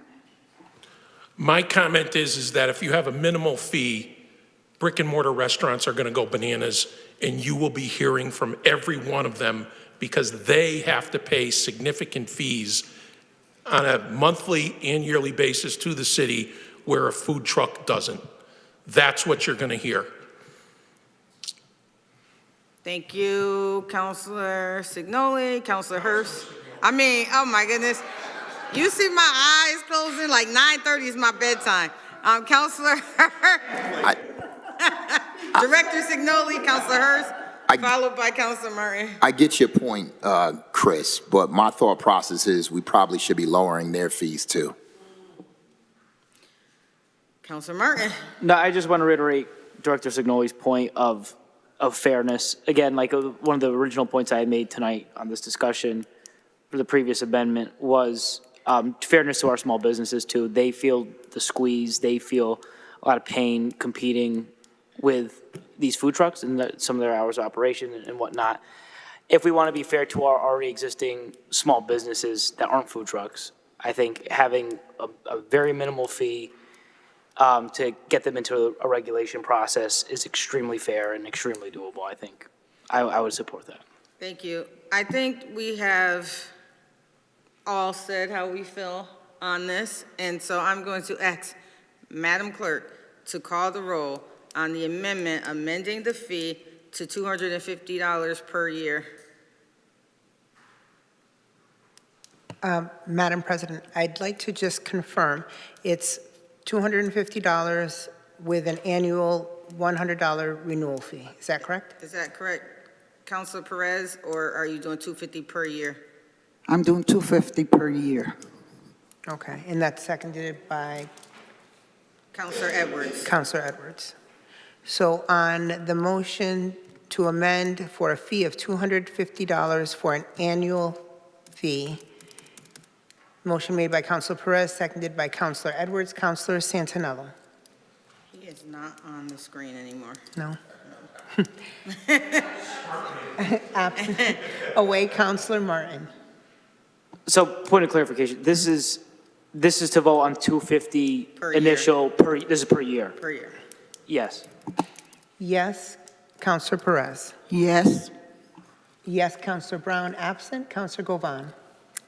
No, I wanted 0. No, Counselor Walsh. No. No, Counselor Hurst. No. No, Counselor Davila. Yes. Yes, Counselor Fenton, absent. Counselor Delgado. Yes. Yes, Counselor Click Bruce. No. No, Counselor Edwards. Yes. Yes, Counselor Whitfield. Yes, motion fails. All right, so we have disposed of that amendment. Is there another amendment? I make a motion that we have a 0 fee for the food trucks in this case. 0 fee. Second. 0 fee motion made by Counselor Govan, seconded by Counselor Walsh. Any discussion on no fee? Counselor Martin?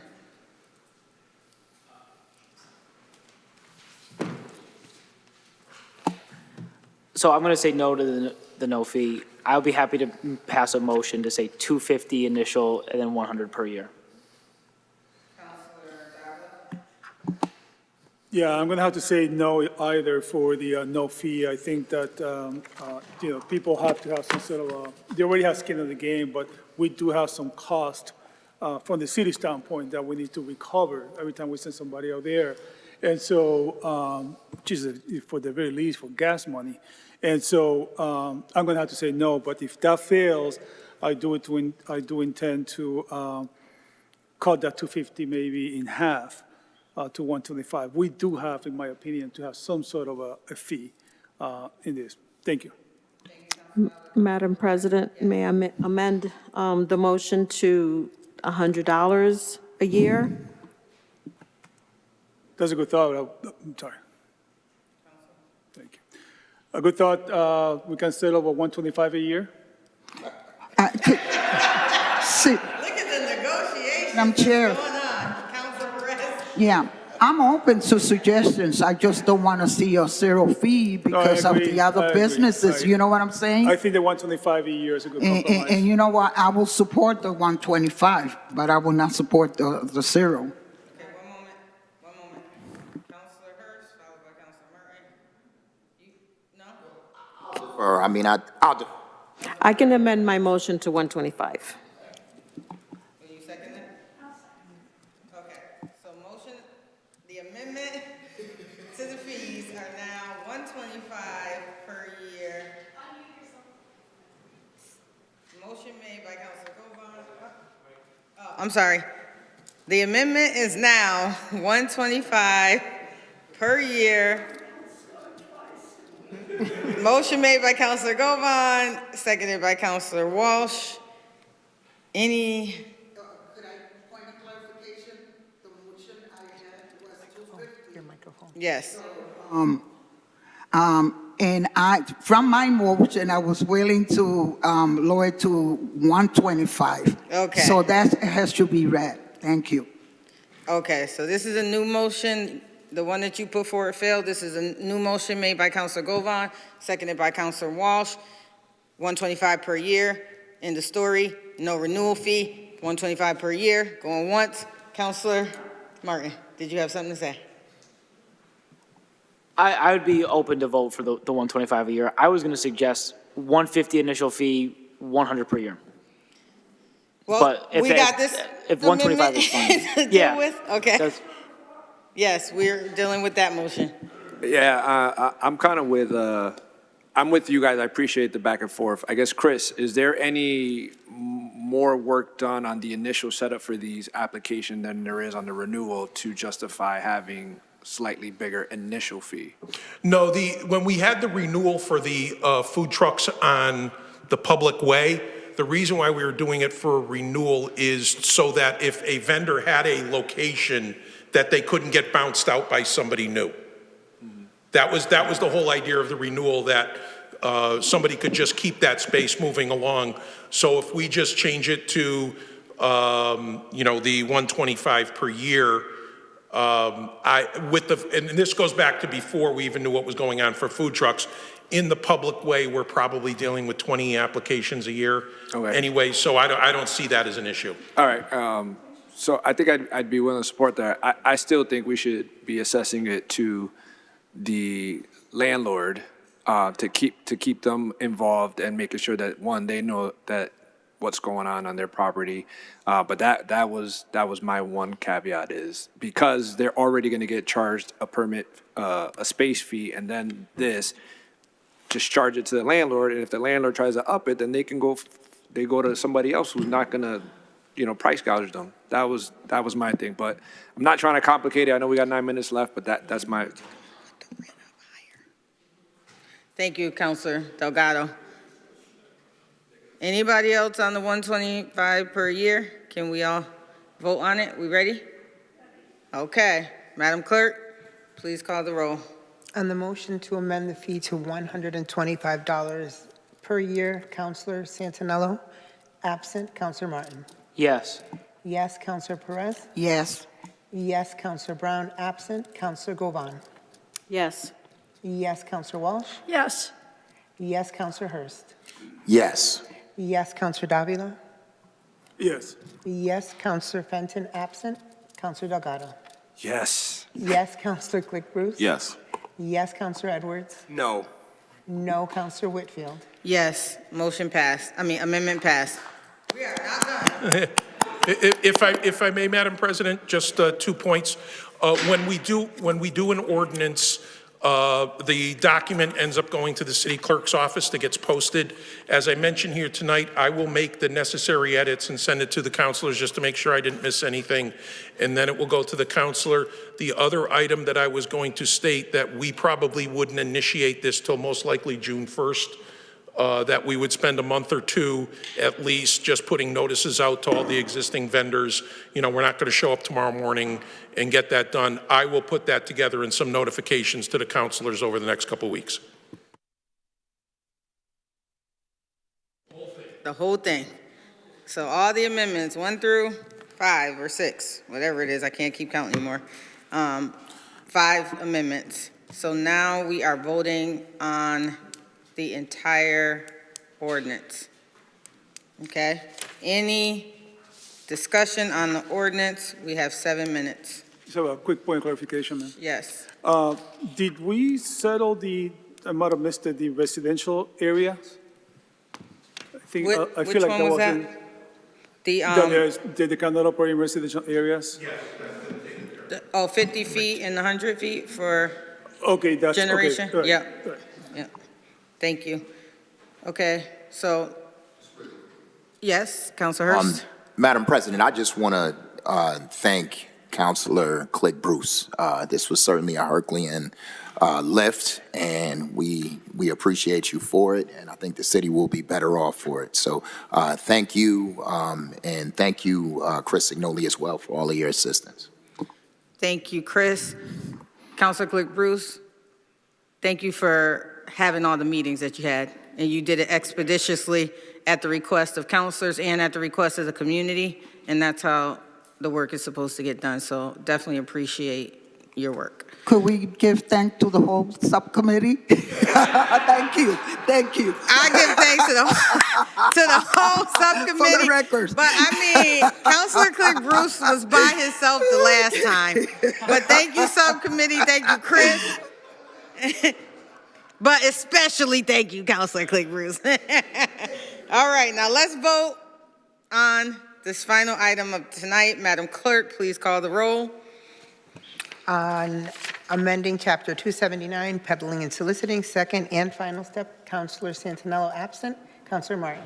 Yes. Yes, Councilor Perez. Yes. Yes, Councilor Brown, absent. Councilor Govan. Yes. Yes, Counselor Walsh? Yes. Yes, Counselor Hurst? Yes. Yes, Counselor Davila? Yes. Yes, Counselor Fenton, absent. Counselor Delgado? Yes. Yes, Counselor Click Bruce? Yes. Yes, Counselor Edwards? Yes. Yes, Counselor Whitfield? Yes. Motion, Madam President, there's just one thing I wanted to add with this. come on, Oh, stop. Chris. I don't want to hear it. This item will get incorporated into our occupancy and excavation manual as we did with the previous one. Probably in 2 or 3 months, I'm coming with that because we're making modifications to it. So you hear it again, but basically this ordinance is just going to get inserted in there. Okay, thank you for that explanation. This meeting is adjourned. Our next regular meeting is April 13th, a regular Monday, regular time. Public speak out is a part of city council meetings. It says shall, so if you can make public speak outs at 6 o'clock, it says shall. In our rules, that means we are required to be here. So if we can make it for public speak outs, please make it. Thank you.